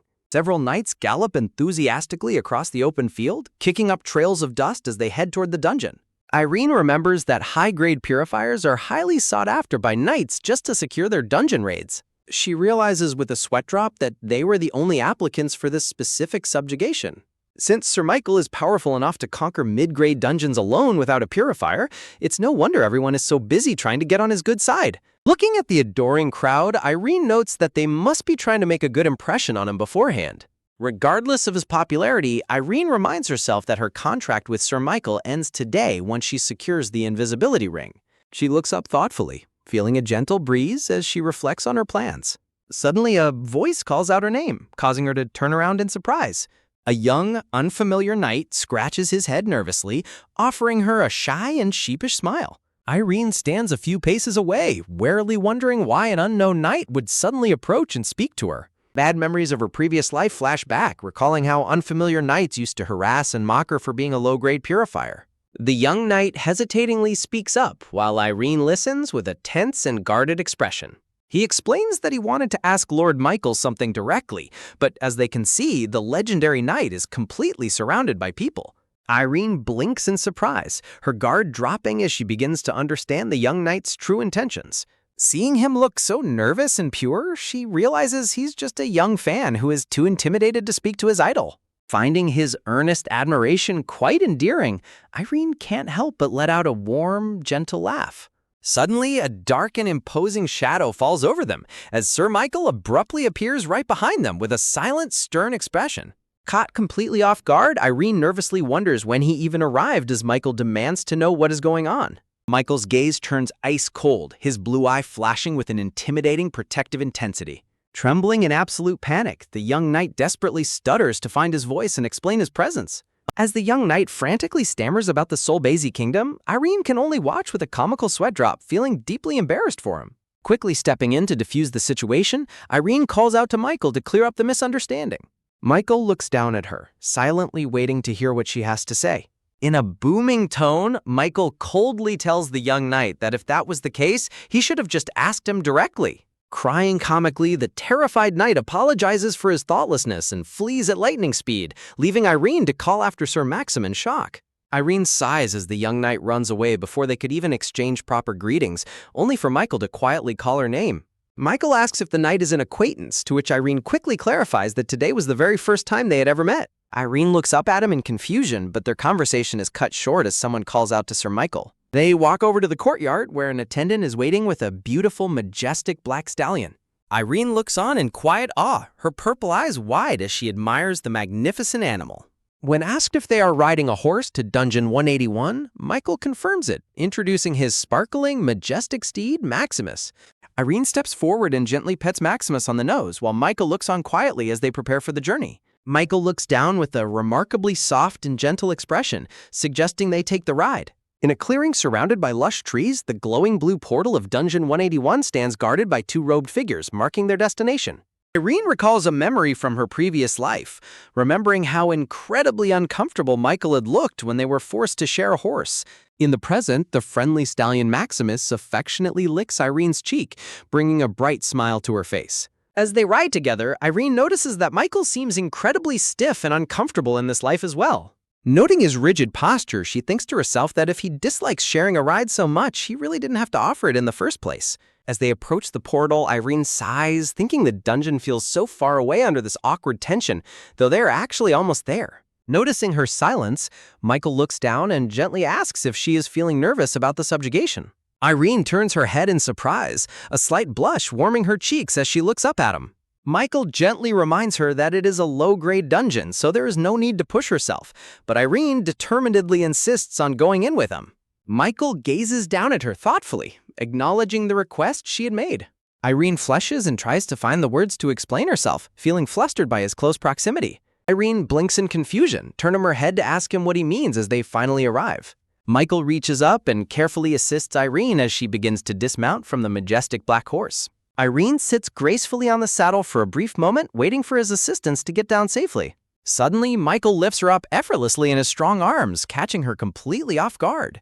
Irene's heart races in sheer panic as she finds herself swept up in his arms, blushing furiously at his sudden, overwhelming closeness. Michael gently explains that those unfamiliar with riding often get hurt while dismounting, apologetically noting that he merely acted in haste. Irene nervously responds with a stutter, saying she understands. The robed attendant at the portal entrance reads her name off his checklist, and Irene politely confirms her identity. The attendant asks them if they are ready to proceed with the dungeon subjugation immediately. Sir Michael stands silently, his silver and blue uniform clasp catching the ambient light of the portal. Irene stands completely dazed and silent, staring forward blankly as she enters a state of deep distraction. Sensing her distraction, Sir Michael gently calls her name, causing Irene to startle and quickly reply in a panic. Irene's eyes widen as she tries to compose herself, her heart racing as she faces the reality of the dungeon raid. Sir Michael holds her hand, warning her that it gets dark past the gate, and advising her to watch her step, to which she quietly agrees. Looking down, Irene is consumed by embarrassment over how flustered and awkward she must seem to him. She recalls their previous life, remembering how they had formally announced the commencement of the dungeon raid together. Trying to snap out of it, Irene pats her cheeks, telling herself that it's only natural for her to be unaccustomed to his gentle treatment. She walks cautiously through the damp cave, her footsteps echoing in the quiet darkness of the dungeon. Irene watches his back as he walks ahead, quietly reflecting on how things have changed between them. Looking around the dark cave, Irene feels a sudden chill as she realizes the environment looks exactly like the tragic place where she died in her past life. Trembling with sudden trauma, she desperately tells herself to stop panicking and keep her composure. She forces herself to remember that this is Dungeon 181, not the terrifying dungeon from her past life. Still, the heavy psychological trauma grips her tightly, leaving her shivering in the dark. Sir Michael's sharp blue eyes narrow as he notices the sudden shift in her breathing and posture. Without a word, Michael reaches out and firmly grasps her trembling hands in his own. Startled by his sudden touch, Irene nervously laughs it off, frantically waving her hands to assure him that she is completely fine. Irene insists they should finish the subjugation quickly so she can get used to managing her fear as a purifier, and Michael reluctantly accepts her decision. As they move forward, a magnificent, glowing, warm light illuminates the cavern path ahead of them. Staring up in wonder, Irene is captivated by the beautiful light, finding peace in its warm glow. Her anxiety vanishes in the light, but Sir Michael observes her reaction with curiosity, noting how unusually calm she is compared to first-timers. Irene laughs nervously, internally screaming that she is used to it because she had seen it so many times in her previous life. Knowing she cannot possibly reveal the truth about her reincarnation, her mind races to find a believable excuse. She frantically stammers that his legendary adventure stories are so famous that even young children have every detail memorized. Sir Michael quietly closes his eyes and accepts her explanation without questioning her any further. With her heart hammering against her ribs, Irene lets out a silent sigh of relief that he didn't press her for more details. To her surprise, Irene looks down at her hand and realizes that her trembling has completely stopped. A powerful blue sword slash rips through the water, instantly vaporizing the aquatic monsters that dare to cross their path. The water attribute monsters are effortlessly annihilated by Sir Michael's peerless swordsmanship, allowing them to swiftly reach the lake at the heart of the dungeon. They stand before the glowing, cavernous lake where the boss monster of the dungeon is set to spawn. Across the lake stands the massive, ornate stone doors of the reward chamber, holding the key to Irene's freedom. Sir Michael instructs her to wait on the shore while he scouts ahead for danger, though Irene privately thinks a low-grade boss shouldn't pose much of a threat to him. Suddenly, Sir Michael's eyes widen as a colossal, terrifying water serpent erupts from the depths of the lake with a thunderous roar. Irene's eye is wide with shock as she stares at the monstrous creature rising from the water. Irene panics in disbelief, realizing this legendary high-grade beast is absolutely not the weak monster that was supposed to appear in a low-grade dungeon. Realizing the immense threat of the mutated boss, Irene panics, thinking that even Sir Michael could be in grave danger. Irene screams at the top of her lungs for Michael to watch out as a blinding flash of destructive energy erupts around him. As the smoke begins to clear, Irene stands frozen in place, surrounded by drifting embers and water droplets. To her utter astonishment, the gargantuan serpent has already been sliced into clean pieces, floating lifelessly in the water. Before she can even process his victory, she watches in confusion as Sir Michael casually walks straight toward the reward chamber door. Panicking that he might have forgotten about her entirely, chibi Irene frantically chases after him, calling out his name. She dashes forward, calling out his name as she tries to catch up with his long, swift strides. Suddenly, Sir Michael turns around and hands her a small wooden chest, telling her to check inside. Irene stands completely speechless, staring at the chest in his gloved hands with a racing heart. She gently shakes the chest and hears a faint metallic rattle inside, instantly realizing that this is her prize, the invisibility ring. Trembling with excitement and anticipation, she prepares to open the chest that holds her long-awaited ticket to freedom. However, as she looks at the chest, a sudden wave of apprehension and conflict washes over her face. Irene opens the wooden chest with a small click. Sir Michael looks at her quietly and says, "Is this?" Inside the wooden chest sits a plain, ordinary dark stone, surrounded by old cobwebs. Irene looks down at the plain stone in complete, dazed disbelief. She stares at the stone in shock, her purple eyes wide with confusion. Irene thinks to herself, wondering why everything about the dungeons had stayed exactly the same in this life, including the numbers, locations, monster attributes, and rewards. She wonders why Dungeon 181 is the only exception, trembling as Michael calls her name, asking what is wrong. Sir Michael explains that low-grade dungeons often yield trivial rewards like this, gently advising her not to be too disappointed by it. Michael suggests they head back to the fortress to rest, while Irene notes that he kept comforting her all the way back to her quarters. Lying flat on her bed, Irene looks completely blank and exhausted by the unexpected turn of events. Staring at the ceiling, she laments that she has no money and doesn't even have pajamas to change into. Sitting on her bed, she looks at her packed luggage, thinking she didn't want to use the gifts from the Tyrannia envoy, but realizes she can't afford to be picky right now. Looking out, she reflects that she cannot give up just because she failed to get the invisibility ring. In a burst of determination, she realizes she needs a new plan. She slams her hand onto a list of dungeons to find another way. She looks over the document and finds a promising lead, thinking, this one is good. She reads about the reward from Dungeon 482, the Stone of Silence, an artifact that blocks out all surrounding noise for about a minute once held. Although it has no practical power, its unique shape and fancy name make it highly appealing to artifact collectors, having once brought a successful bid of 20,000 gold at an auction. Irene ponders the problem. The dungeon appears in just a week, but she can only choose a dungeon to subjugate and claim the reward once a month. She falls back onto the bed in frustration, wishing she had asked to clear a dungeon once a week instead of once a month. She wonders if she should ask Sir Michael for another favor, noting that he seems much more favorable and kinder to her in this life. She recalls how he suddenly grabbed her hands and waist, wondering if he dislikes physical contact or not. Irene flushes deep red, feeling incredibly flustered by these thoughts. Chibi Irene frantically tries to fan her face and calm her racing heart. Suddenly, a voice from outside her door calls out, revealing that it is Michael. Irene is startled, wondering why Sir Michael would be visiting her room at this late hour. She opens the door to find Michael holding a lantern, and when she asks what brings him there, he apologizes for the late intrusion and says he has something urgent to discuss. Irene blinks, repeating his words in confusion. Something urgent?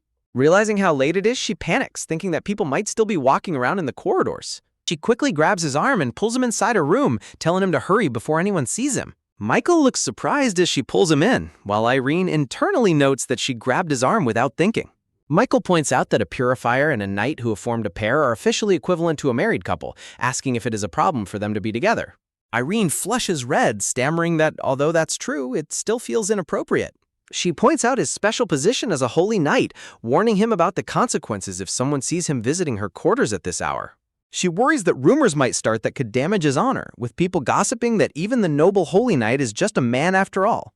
Michael steps closer, looking down at her with a gentle expression that leaves her momentarily breathless. Irene looks at him in silence, noting that just like back then, he always tells her not to worry. She tells herself not to get ahead of myself, assuming he is only being kind because of a changed variable from her previous life. Michael begins to explain that before he came to the fortress, he was in the Tyrannia kingdom. He explains that a dungeon unfortunately appeared inside Tyrannia's royal castle, sucking in members of the royalty before they were successfully rescued. Chibi Irene suddenly understands, realizing that is why Tyrannia tried so hard to reward him with expensive gifts since he saved the royalty. Looking at the luxurious room and chests of treasures, Irene connects the dots. Suddenly, Michael's expression turns grave as he raises his hands to his shirt collar. Irene watches him in confusion, wondering what he is doing. With a soft rustle, Michael begins to unbutton his dark shirt. He pulls his shirt open, revealing his incredibly toned torso and a large, jagged scar across his chest. Michael explains that during the rescue, he was badly wounded by an unrecorded monster species, and though the wound is healing, he cannot shake the demonic energy that entered his body. Under a blood-red moon, Michael explains that after a dungeon subjugation or late at night, the demonic energy gets completely out of control and rages inside him. Looking down at her with a solemn, pleading expression, Michael calls her name. Irene stares up at him in complete shock and disbelief, utterly speechless. Irene stands before Sir Michael in a daze, processing what he has just told her about his raging demonic energy. Her mind immediately conjures a vivid, scandalous image of Sir Michael's bare, muscular chest and his crimson eyes burning in the dark. She flushes a deep red, imagining him in the middle of the night, their bodies intimately intertwined as they sleep together. Startled by her own scandalous thoughts, Irene nervously takes a step back. In her haste to back away, her heels catch and she loses her balance, falling backward onto the soft bed. She gasps out loud as she sinks into the mattress, her heart pounding furiously. Sir Michael takes a steady step forward, his half-open shirt revealing his incredibly toned chest. Seeing him approach her so resolutely, Irene stammers out his name in sheer panic. As his steady footsteps draw closer, Irene frantically tries to halt his progress. Irene screams internally, completely overwhelmed and mentally unprepared for what is about to happen. Covering herself protectively, she cries out that she isn't ready yet, only for Michael to gently call her name. To her surprise, Sir Michael kneels gracefully before her, presenting his open palm. Irene stares at him in wide-eyed astonishment, her heart skipping a beat. She tentatively crosses her arms, trying to calm her racing pulse as she looks down at him. Seeing her extreme panic, Chibi Michael tilts his head in confusion, wondering why she is so flustered. Realizing she completely misunderstood his intentions, Irene laughs nervously, wishing she could disappear from pure embarrassment. She reminds herself that sleeping with him only happened in her previous life, a memory that belongs solely to her now. Michael sits beside her on the bed, asking if she would be willing to help him. Michael adjusts his shirt, explaining that since she isn't used to it, the process might feel awkward and take some time due to his low purification capacity. Observing her reaction, Michael curiously asks if this is actually her first time performing a purification. Irene freezes in panic, her eyes widening as she realizes she might have given herself away. She internally beats herself up, frustrated that she keeps letting her guard down and making careless slips of the tongue. She frantically waves her hands, trying to come up with a quick excuse for why she sounded so knowledgeable. Desperate to change the subject, Irene quickly agrees to proceed with the purification, and Michael quietly accepts. Looking at her with a gentle, sincere gaze, Michael softly asks for her help. He extends his hand toward her once more, waiting for her to take it. Irene takes a deep breath, focusing all her attention on his outstretched hand. She slowly and hesitantly reaches out to touch his long, elegant fingers. The moment their hands touch, a powerful shockwave ripples through Irene, leaving her completely stunned. She realizes this sensation is entirely different from the purification in her previous life, which was merely hot. Their clasped hands burn with an intense, searing heat that feels like they are about to burst into flames. Suddenly, she recalls a crucial piece of advice that Wilhelmina had shared with her in her past life. She remembers Wilhelmina's smug, knowing smile as she questioned Irene about the purification process. Wilhelmina had explained that true purification doesn't just feel hot, it actually induces an intense, sensual pleasure. She had warned her that pairs don't sleep together solely for purification, implying a much deeper, more intimate bond. As the purification deepens, the overwhelming sensation grows stronger, mirroring the exact feelings she had buried in her past life. Irene's legs tremble weakly beneath her nightgown as the sheer volume of demonic energy overwhelms her senses, making it impossible to think straight. She wonders in disbelief just how much demonic energy has built up inside Michael, noting that even clearing 10 dungeons in a single day in her past life never produced such a terrifying amount. Looking up at him, she shudders to see him looking as though he has become the very embodiment of demonic energy.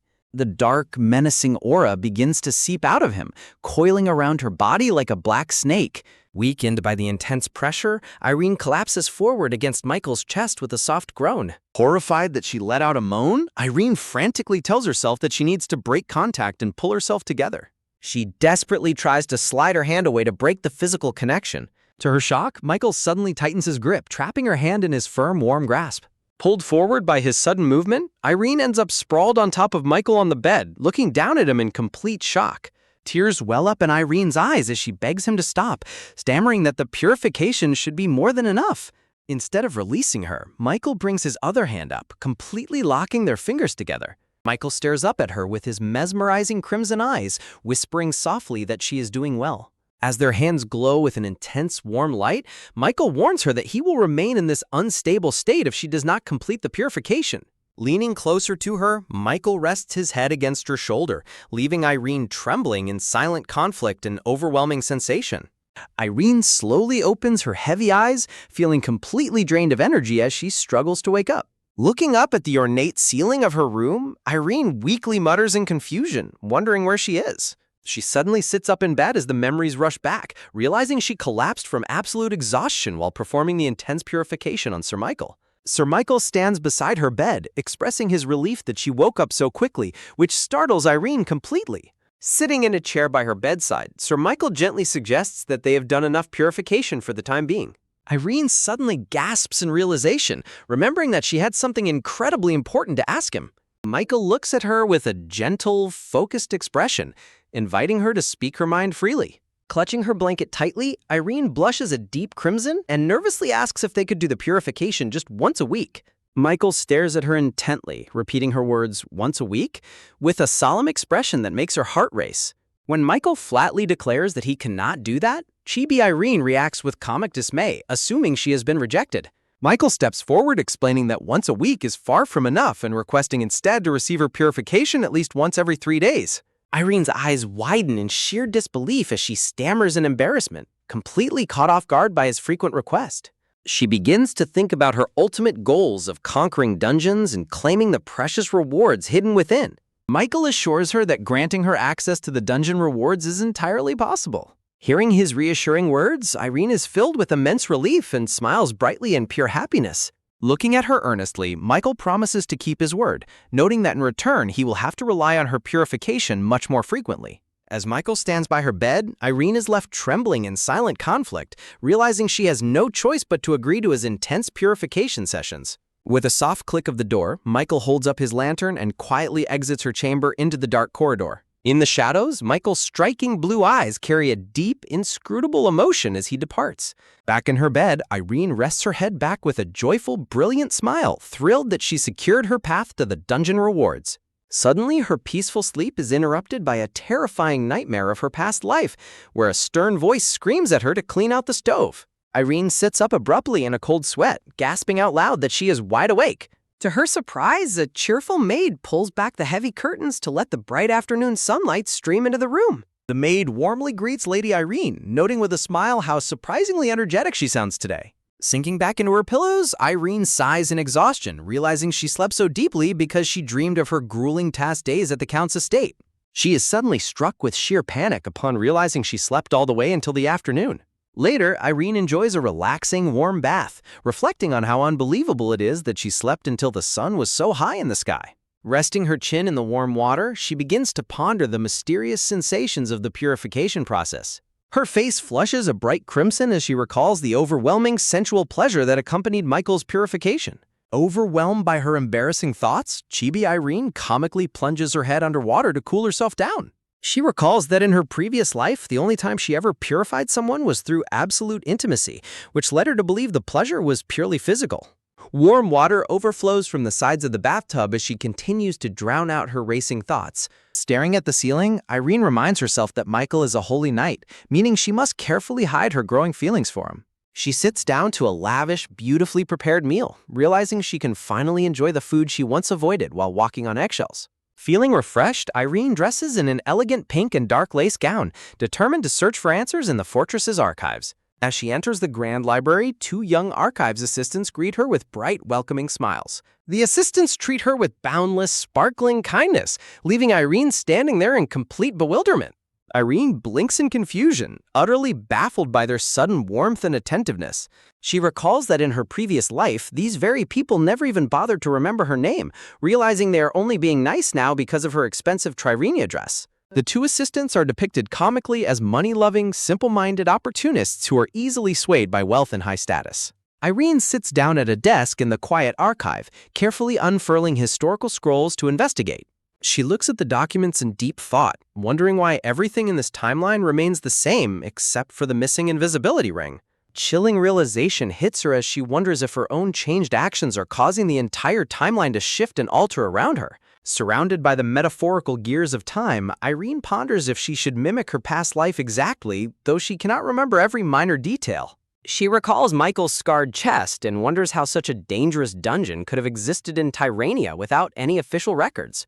She conjures an image of Michael's cold, menacing gaze when he is consumed by the raging demonic energy.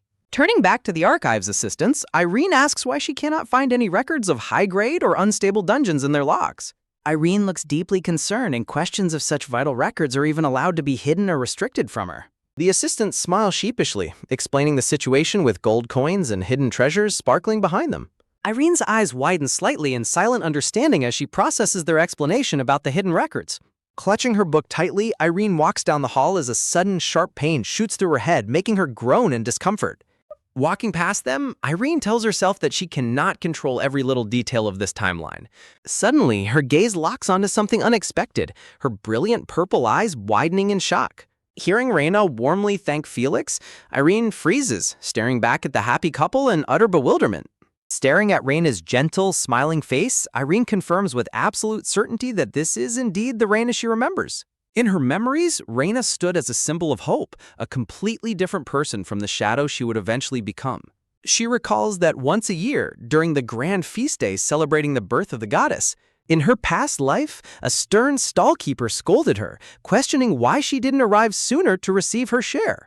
Looking down in embarrassment, young Irene quietly explained that she had only just found out about the fruit distribution. As she stood there empty-handed and dejected, someone suddenly approached her from behind.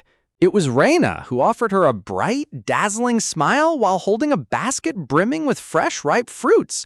Reyna kindly shared her abundance, showing a warmth and generosity that Irene had never experienced before. The autumn leaves gently drifted to the ground, marking the beginning of their unexpected friendship. Caught completely off guard by her kindness, Irene hesitantly asked if it was truly all right for her to accept such a gift. Suddenly, a loud voice called out from the distance, warning Reyna that the princess was searching for her, forcing her to quickly bid farewell. Watching Reyna hurriedly wave goodbye and run off, Irene stood alone in the quiet path, wishing her a safe journey. Looking down, Irene realized the thick cloth covering the basket was far too large, resembling a warm blanket more than a simple cover. As she lifted the heavy blanket, her fingers brushed against a small envelope hidden carefully underneath. She pulled out the neatly folded letter, staring at it with a mixture of curiosity and growing anticipation. Her eyes scanned the elegant handwriting on the parchment, uncovering a message that would change her perspective forever. Overwhelmed by Reyna's deep consideration and warmth, Irene clutched the blanket to her face and wept silently in the cold. However, that sweet friendship was brutally cut short when Reyna Ortega's tragic death was officially confirmed. Standing in the crowd, Irene listened in horror to the harsh whispers questioning why Reyna had partnered with a low-ranking knight to recklessly raid a high-grade dungeon. The onlookers gossiped that Felix was actually Reyna's forbidden lover, a relationship that her family had vehemently opposed. They sneered at their tragic romance, calling them young fools who threw their lives away just to prove themselves worthy of marriage. Felix sat in a catatonic state, haunted by the whispers that Reyna had stubbornly rejected the elite knight handpicked for her by Princess Cecilia. Reyna was laid to rest in a cold, lonely grave, leaving behind only grief and unanswered questions. Clutching a small bunch of withered white flowers, Irene visited the grave to pay her final respects to her only true friend. She couldn't help but remember Reyna's brilliant, shining smile, refusing to believe that her kind friend's story had ended so miserably. Suddenly, a loud shout pierces the air, announcing that a high-grade dungeon has just appeared, cutting Irene's thoughts short. An official stands before the gathering, unfurling a scroll to declare the sudden emergence of the perilous high-grade dungeon. The news sent shockwaves through the library, leaving everyone murmuring in utter disbelief and concern. Felix studies the report with a grim expression while Reyna clings tightly to his arm, her face pale with anxiety. Felix confidently tells Reyna that they cleared their last mid-grade dungeon with ease, attributing their success to her impressive purification power. Hearing his praise, Reyna beams with pure happiness, completely reassured by his encouraging words. Watching them from above, Irene's face darkens with an intense gravity as a chilling realization washes over her. She remembers that in her previous life, this was indeed the first high-grade dungeon discovered that year, but in this timeline, it has appeared much earlier. Irene watches in rising panic, realizing that Reyna and Felix intend to challenge it now, even though they barely have any raid experience at this point. She recalls with horror that they failed and died even when they attempted it much later in the winter, near the end of the subjugation season. If they attempt to enter the dungeon now, they will undoubtedly meet a swift and gruesome death. Irene suddenly halts her steps, her mind swirling with intense conflict as she struggles to decide what to do. She questions if stepping in to change their path means she is directly defying their destined fate. In her dark thoughts, she sees their figures obscured, a grim reminder of the tragedy that awaits them if she does not intervene. Clutching her book to her chest, cold sweat pours down her face as the heavy burden of her knowledge weighs on her.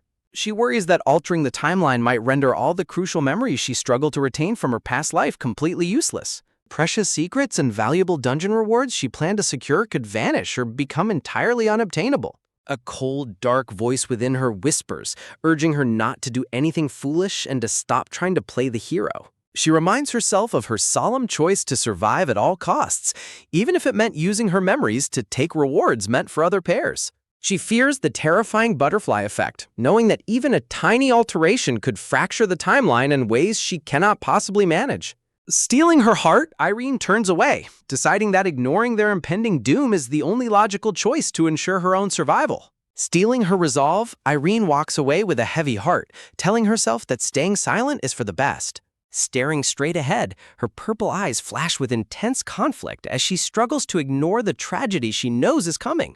Unable to bear the burden of her foresight, Irene suddenly halts her steps and calls out with all her might, pleading with them not to challenge that dungeon. Caught completely off guard by her desperate plea, Felix and Reyna halt their steps and look back at her in utter bewilderment. Clutching her book tightly, Irene looks at them with a deeply concerned expression, desperate to change their tragic fate. She looks at Reyna's kind face, remembering her warm smile and the sweet friendship they shared in her previous life. Felix looks back at her in confusion, asking if she is indeed telling them not to enter the high-grade dungeon. Looking directly into his eyes, Irene steels her resolve and confirms with absolute certainty that she is indeed warning them. Offensive and suspicious, Felix demands to know why she is suddenly saying such things to a pair she has never even met before. Irene realizes that Felix likely suspects her of trying to keep them away so she can steal the dungeon's rewards for herself, acknowledging it as a logical suspicion. Felix blinks in surprise as Irene prepares to share information that shouldn't be publicly known. Respectfully bowing her head, Irene greets the two of them with formal grace. Irene warns them about the dungeon's secret, explaining the deadly peril that awaits them inside. Hearing her words, Reyna clutches Felix's arm, her eyes wide with shock and concern. Reyna stares in absolute astonishment, completely stunned by the detailed information Irene is sharing. Irene worries that because she is currently seen as just a rookie grade 9 purifier who recently arrived, they might not take her warning seriously. She knows that if she simply tells them they aren't strong enough to go, it will only breed resentment and make them ignore her advice. To convince them, Irene reveals that an undocumented fire attribute griffin with no known weaknesses appears in the dungeon, making its attacks nearly impossible to block. Felix turns around in shock, pointing out that the official scouting report only listed the dungeon's grade and location, wondering how she could possibly know this. Irene turns her back to them, telling them she cannot share how she obtained the information and pleading with them not to ask any further. Walking away, Irene quietly whispers a sincere wish for both of their safety, hoping her words were enough to save them. Stepping into the grand hallway, Irene reflects on the choice she just made. She walks away clutching her book, wondering if she did the right thing by directly revealing the future she had desperately tried to hide. Shaking off her doubts, Irene reminds herself that there is no use crying over spilled milk, deciding to focus on what she can do next instead of wasting time on regrets. Suddenly, Wilhelmina's angry voice echoes down the hall, demanding to know where Irene has been hiding and complaining about how long she has been waiting. Irene looks at Wilhelmina in confusion, wondering why she is in front of her room again, though she is relieved Wilhelmina isn't aggressively grabbing her wrist this time. Wilhelmina comically rants about the terrible attitudes of Irene's maids, who refuse to let anyone in without permission, while Irene silently notes that Wilhelmina's attitude is far worse. Wilhelmina adopts a serious tone, stating that she has news that shouldn't be shared in the hallway, leaving Irene curious. Wilhelmina turns her head with a faint, sly smile, seemingly plotting something. Irene watches her with a look of suspicion and caution, wondering what Wilhelmina is up to. Meanwhile, Felix and Reyna walk down the castle corridor, quietly discussing their strange encounter with Irene. Reyna looks thoughtful and comments on how incredibly beautiful and mysterious Irene seemed.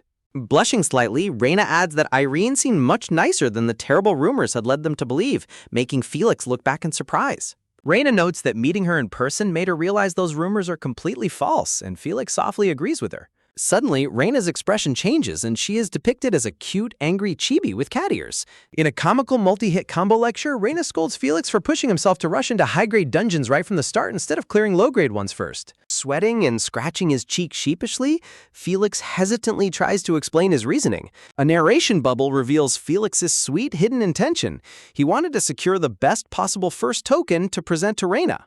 Reyna looks up at him with a deeply touched and surprised expression, her eyes sparkling. The two are depicted as cute chibis, with Reyna silently pointing her finger at him as a warm blush spreads across both of their faces.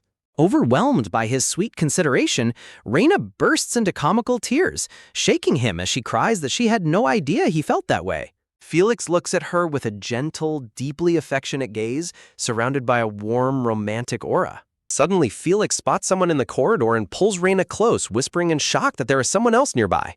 Both of them turn around with startled, wide-eyed expressions, completely caught off guard. They gasp in surprise as they find Sir Michael standing in the shadows, looking dark and incredibly intimidating. A comical tip appears above a sweating, anxious Michael, pointing out that his own first token to keep forever as a pair's reward was a mere lump of rock. Sweating profusely from the awkwardness, Michael stands there in complete silence as the couple stares at him. Without saying a single word, Michael slowly turns around and walks away with a deeply depressed, slouching aura, leaving them utterly baffled. Holding Reina close, Felix stares in confusion at Michael's retreating back, muttering that he just walked away.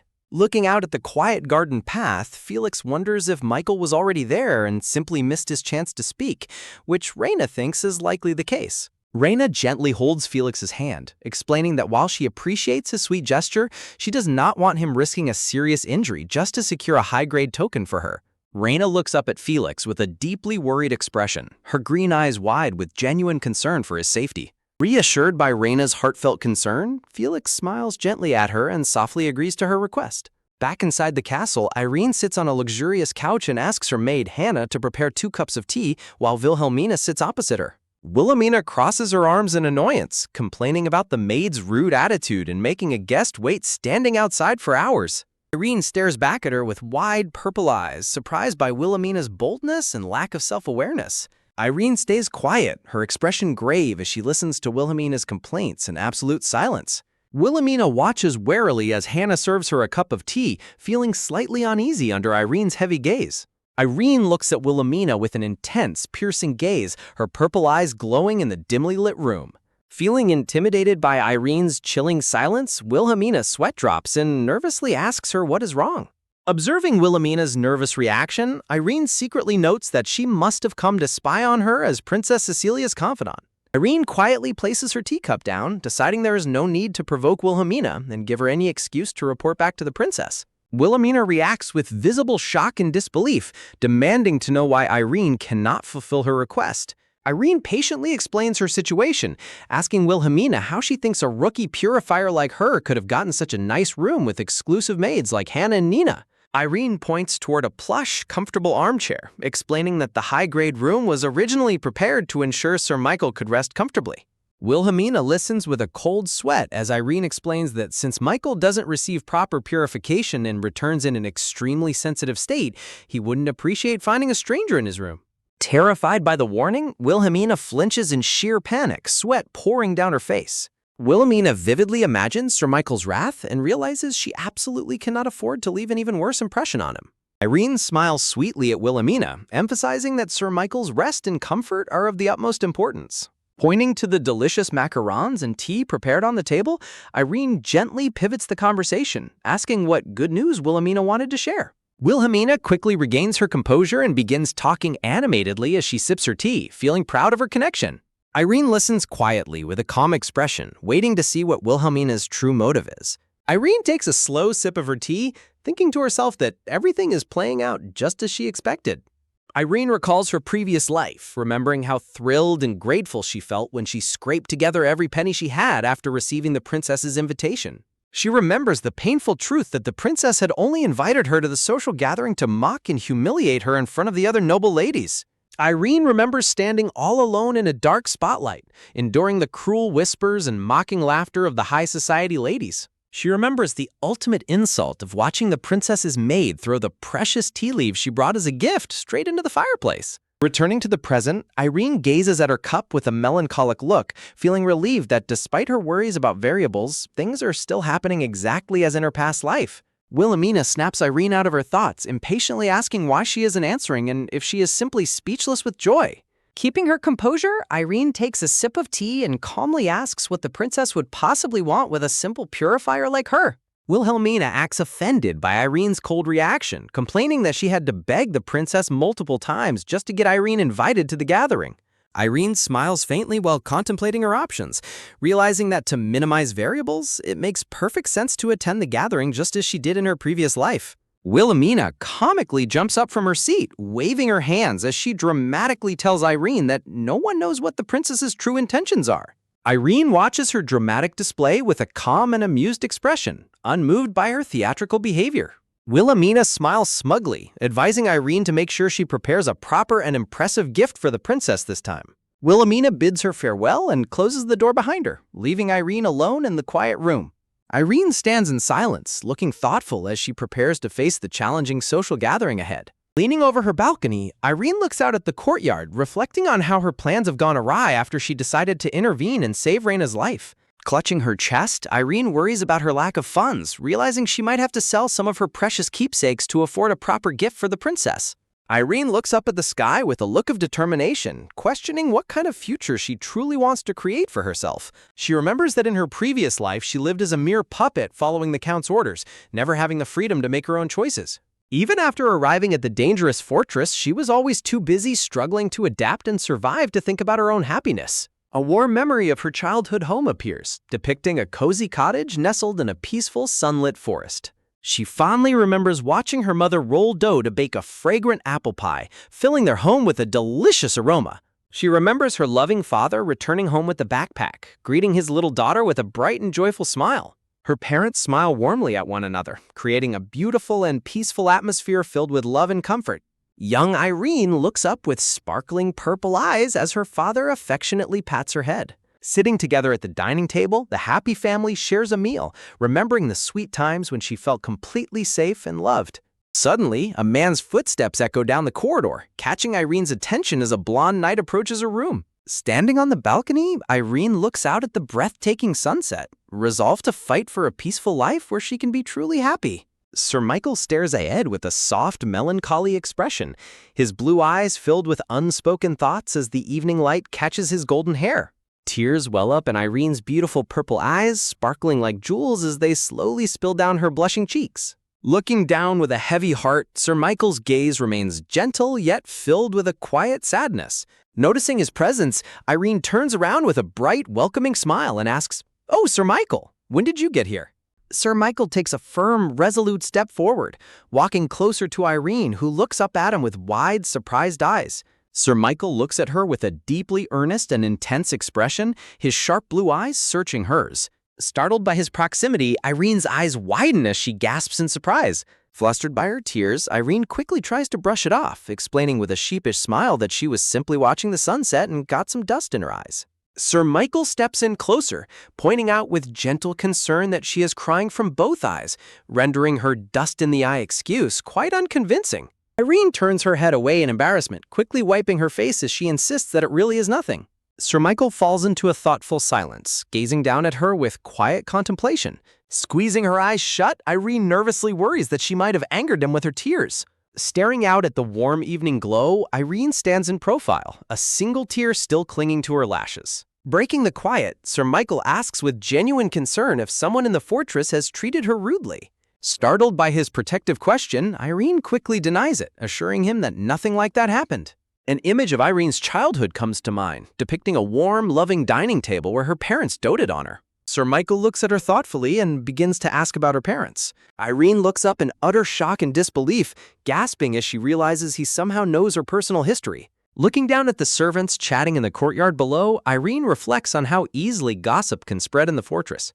Sir Michael looks at her calmly, explaining how one can submit an official outing request to the fortress. Terrified of the potential consequences, Irene frantically thinks to herself that she never wants to see the Count again, but worries that Sir Michael's actions might force an unwanted reunion. Standing close together on the twilight-lit balcony, Irene hesitantly opens up, murmuring that there is actually something she wants to say. Irene smiles wistfully, expressing her gratitude for the Count's apparent kindness in taking in a helpless orphan, yet harboring deep reservations. Clutching her arm tightly, Irene admits with a sad smile that she sometimes simply misses her real parents, who passed away when she was very little. As Sir Michael listens quietly, Irene internally debates if it's truly all right to reveal so much, comforting herself with the thought that he isn't a gossip and her adoption is easy to discover anyway. Understanding her grief, Sir Michael looks down and softly responds that even with his immense power, bringing back the deceased is a task beyond his capability. Taken aback by his literal and earnest response, Irene's chibi form blinks in utter confusion with a giant "huh" floating beside her. Realizing how sweet and literal he is being, Irene bursts into a bright, joyful laughter, her eyes crinkling happily. Gathering herself, Irene lifts her dress in a polite gesture, apologetically saying she must have startled him with such a heavy topic, which Sir Michael gently dismisses. Suddenly, Sir Michael makes an unexpected comment that leaves Irene completely speechless and blinking in surprise. A holy depiction appears, showing a baby wrapped in golden light descended from the heavens as the people of the continent reach out in reverence. Sir Michael looks away, his expression darkening with a somber, melancholic reflection. Michael remembers his own tragic past as an abandoned baby left at the temple, forced to train endlessly with a wooden sword to serve God. A gentle hand slowly reaches out, bathed in the soft, warm light of the setting sun. Standing close on the balcony, Sir Michael gently reaches up to touch Irene's face, a soft and tender gesture that catches her completely by surprise. A gentle, warm smile plays on Sir Michael's lips, softening his usually cold and intimidating demeanor. Irene's breath hitches as his warm fingers gently wipe away a tear from her cheek, her purple eyes wide with wonder. Sir Michael softly declares that he is glad, leaving a highly flustered Irene waving her hands in a nervous panic. As the warm sun shines through the window, Sir Michael mentions a dungeon he would like her to accompany him to tomorrow, which catches her off guard. Over a view of tree branches silhouetted against the sunset, Sir Michael warns her that the dungeon contains ice-type monsters and advises her to dress warmly.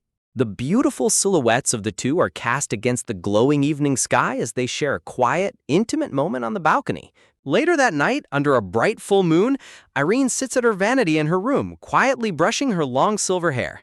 Staring down at her hairbrush, Irene gets lost in her thoughts, wondering what could have possibly made Sir Michael change his mind. She suddenly stops brushing mid-stroke, her expression turning serious as she reflects on his surprising revelation. Looking at her reflection in the mirror, Irene feels a deep sense of empathy, realizing that Sir Michael was an orphan just like her. Irene gazes intensely into her own reflection, wondering if he felt the same profound loneliness she did.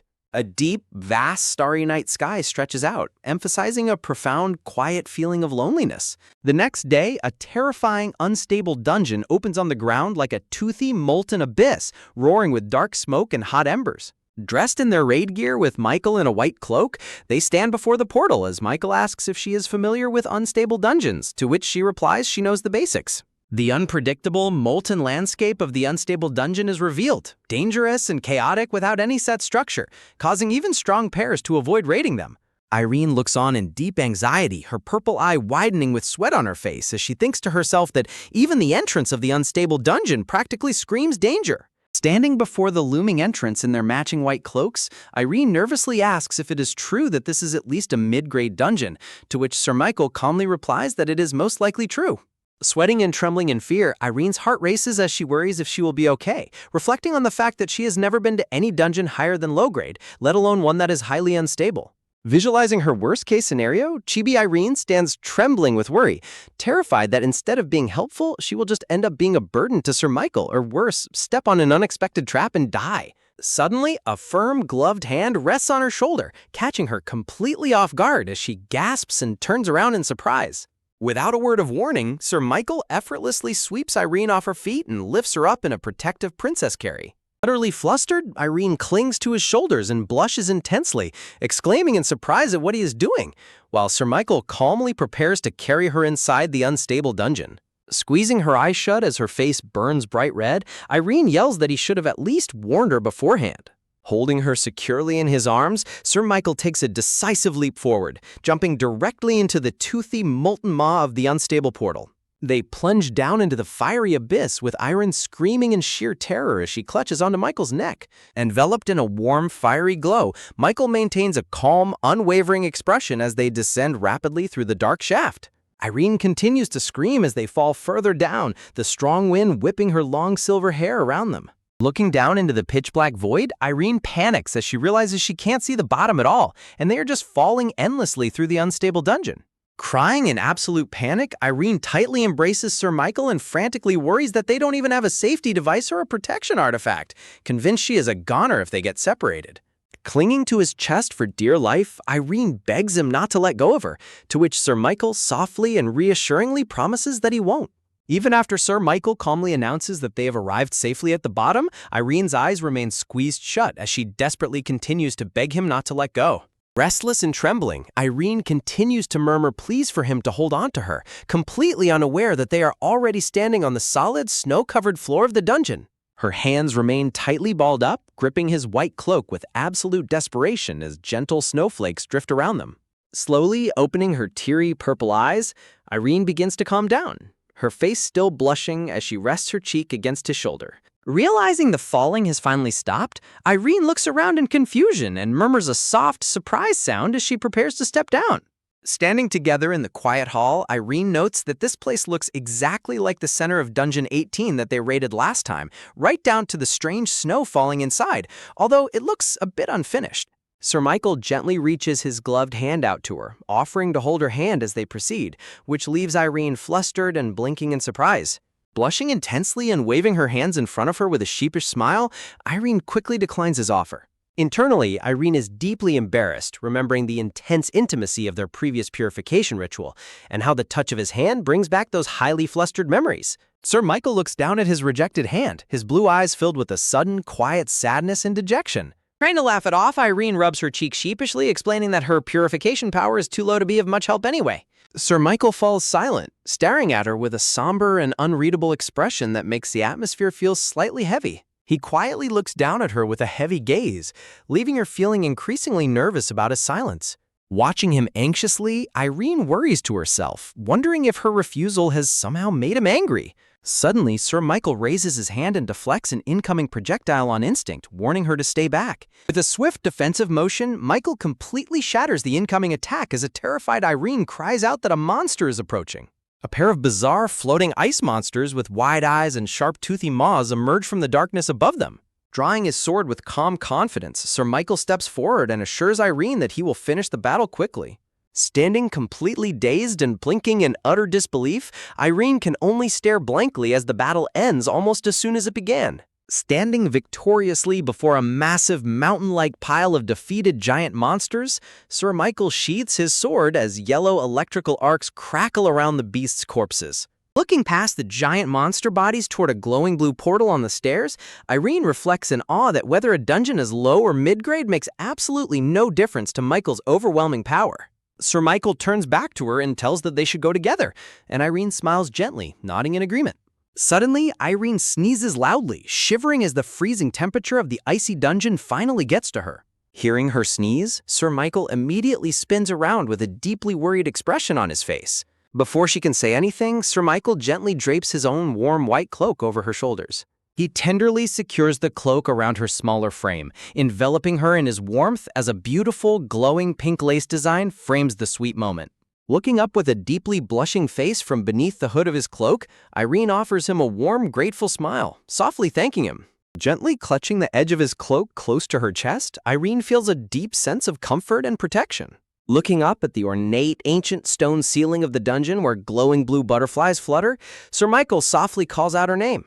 Sir Michael stands before a wooden chest, asking Irene to come over and check the dungeon's reward with him. The small wooden treasure chest pops open, revealing a simple silver ring resting neatly on a plush red velvet cushion. Picking up the reward, Irene holds the simple band between her fingers, noting that aside from a few scratches, it looks like a very ordinary ring. Sir Michael explains that they would need to submit an appraisal request at the fortress to know its true power for certain, as it looks just like an ordinary piece of jewelry. Suddenly, Sir Michael gently grasps her hand, catching Irene completely by surprise as her eyes widen in shock. Under the soft, glowing blue light of the dungeon ceiling, Sir Michael holds Irene's hand tenderly as he slowly slides the ring onto her finger. Sir Michael, wearing white gloves, gently holds Irene's small, pale hand, where the simple silver ring sits neatly on her ring finger, shining under a soft light. Close-up of Irene's face as her purple eyes widen with surprise and a light blush spreads across her cheeks, touched by Michael's gesture. A pink, warm glow suddenly radiates from the simple silver ring as it begins to bind itself tightly around Irene's ring finger, leaving her shocked. Sir Michael notices Irene staring down at her hand in confusion and asks, "Is something the matter?" Panicking, Irene uses her other hand to pull at the ring, but she breaks into a cold sweat as she realizes it won't come off. Sweating and pulling desperately at her finger, Irene panics, crying out, "Why won't this come off?" While Sir Michael warns her, "Miss Irene, you will hurt yourself." A tense close-up of Irene's wide purple eye covered in sweat as she suddenly stops and tries to calm her racing thoughts. A young, brown-haired priest wearing a white hood with a gold-patterned lining smiles brightly, introduced as Stern Lock Union. Irene stands flustered, holding up her hand with the ring to show the priest, Scren, while Michael stands calmly behind her. An illustration of the silver twist ring is displayed, explaining that its magical power can only be utilized by its very first owner. A narration box notes that because the ring binds to its first owner, it would have fetched an incredibly high price at an auction. A comical chibi Irene stands sweating and waving her hands in shock, absolutely devastated to think it got bound to her. Sren, the priest, asks Irene if she would like to request a detailed appraisal as well. Terrified of the potential cost, Irene frantically waves her hands, shouting, "No, no, no, that's fine," while Sir Michael immediately overrides her and tells Sren, "Yes, please proceed." Turning to him in extreme panic, Irene sweatedly whispers, "Sir Michael, I don't have that kind of money," but Sir Michael warmly assures her, "I will cover the cost, so please." Saren smiles warmly at the sweet interaction, while Sir Michael reminds Irene that since he was the one who gave her the ring, it's only natural for him to pay. Sren happily raises his hands and sparkles with excitement as he prepares to perform the appraisal. Sren thumps a creepy, pitch-black artifact hand with glowing blue veins and metallic rings onto the table, making a sweat-dropped Irene look on in awe. The menacing black glove-like artifact, crackling with glowing blue magic circles and electricity, is revealed on the table as the tool used for detailed appraisals. Looking down at the appraisal device, Irene recalls hearing rumors about it in her past life, but marvels at seeing it in person for the first time. Sren carefully places a black feather quill in the glowing hand of the artifact, which begins to write down the appraisal results on parchment on its own. Sren picks up the completed appraisal sheet and begins to read it, letting out a soft sigh as the magic on the hand fades. Sren's face completely pales, his eyes widening in absolute horror as he reads the shock-inducing results of the appraisal. The appraisal reveals the unbelievable effect of the ring, leaving Sren to question if an artifact that actually increases purification power could exist. A golden mural depicts the goddess of light, who bestowed a final holy gift of the power of purification upon the world when demonic energy first began to plague humanity. The mural illustrates how the goddess blessed rare young girls with the holy light of purification to protect humanity from the darkness.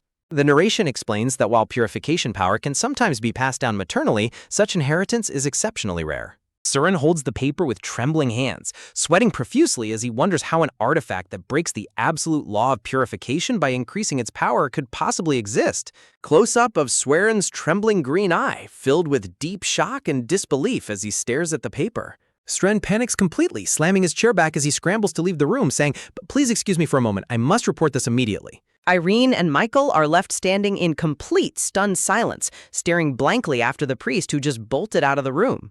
Turning to Sir Michael, a worried and sweating Irene desperately asks, "Is there any way to remove the binding?" Sir Michael looks down at her with soft, comforting blue eyes, gently stating, "I believe the item simply found its rightful owner."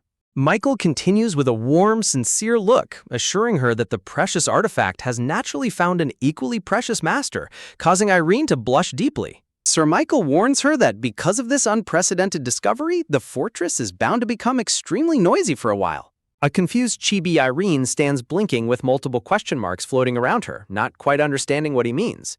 A frantic fist pounds violently on her closed door as a desperate voice begs, "Lady Irene, I beg you to grant me an audience."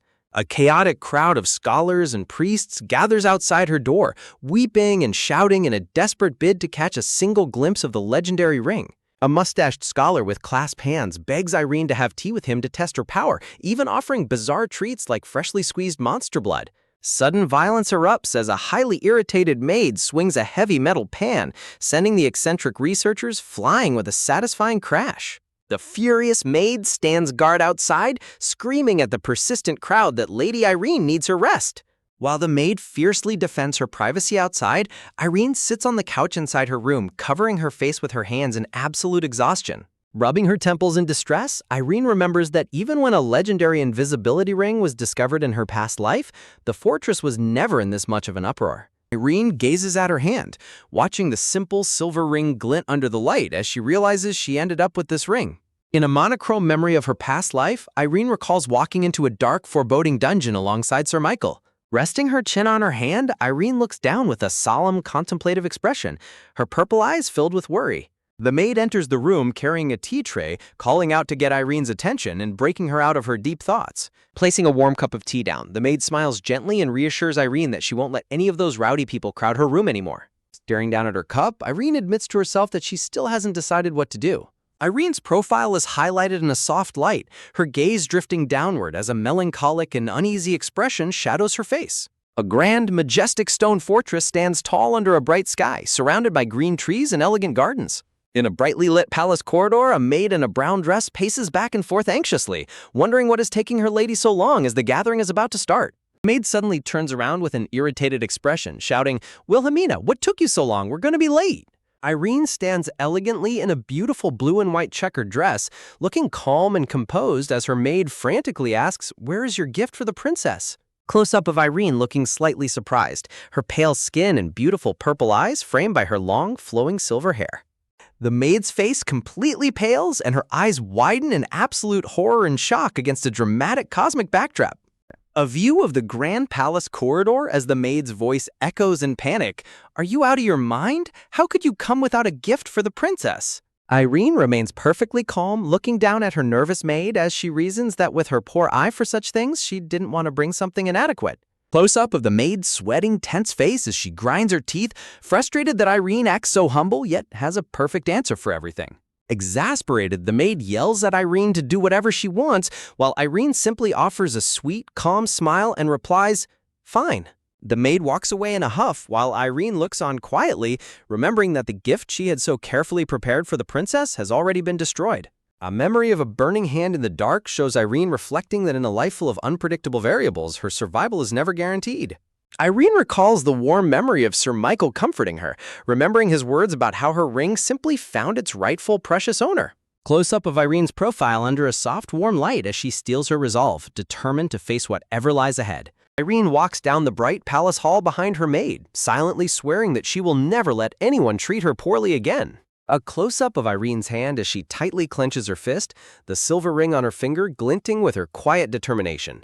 Irene steps toward a bright, sunlit doorway, telling herself that she refuses to stay bound to her past or live her life in fear. Close-up of Irene's face as she steps forward, her long silver hair gently swaying in the light of the grand glass greenhouse. Inside the beautiful, sunlit glass conservatory, two noble ladies turn their heads, observing Irene's entrance with curious and critical glances. Another group of noblewomen seated on a plush couch whisper and giggle behind their hands as they watch Irene walk in.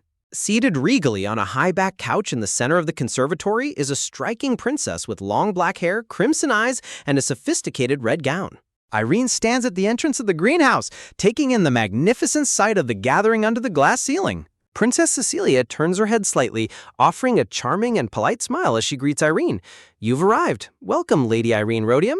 Close-up of Irene looking composed and dignified as she prepares to pay her respects to the princess. Princess Cecilia smiles warmly and elegantly, welcoming her guest. "You're here. Welcome, Miss Irene Rhodium." Irene keeps her gaze polite and graceful as she responds, "Thank you for inviting me, Princess Cecilia." As butterflies flutter through the sunlit glass ceiling, Irene recalls being completely overwhelmed by this place in her past life. Standing before the seated noblewomen, Irene holds herself with perfect grace, refusing to show any signs of weakness.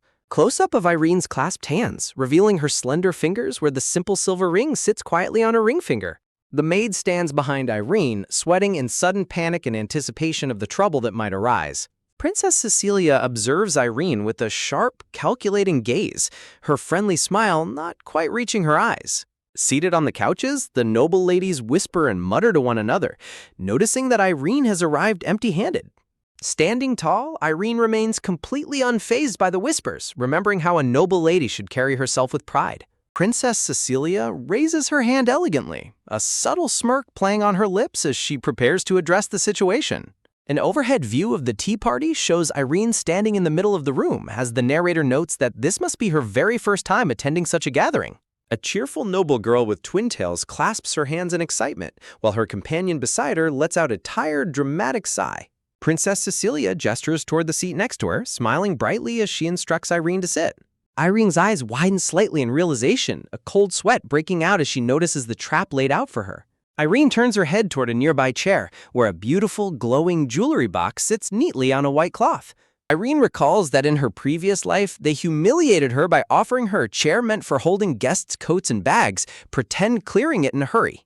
Sitting down gracefully beside the princess, Irene hides her inner distress, keeping her posture perfect despite the tense atmosphere. Princess Cecilia looks at her with a gentle, close-eyed smile, her aura radiating a calm but intimidating pressure. A dark memory shows a hand pointing toward a dark, dangerous dungeon entrance, as Irene wonders if the princess truly didn't know what lay inside.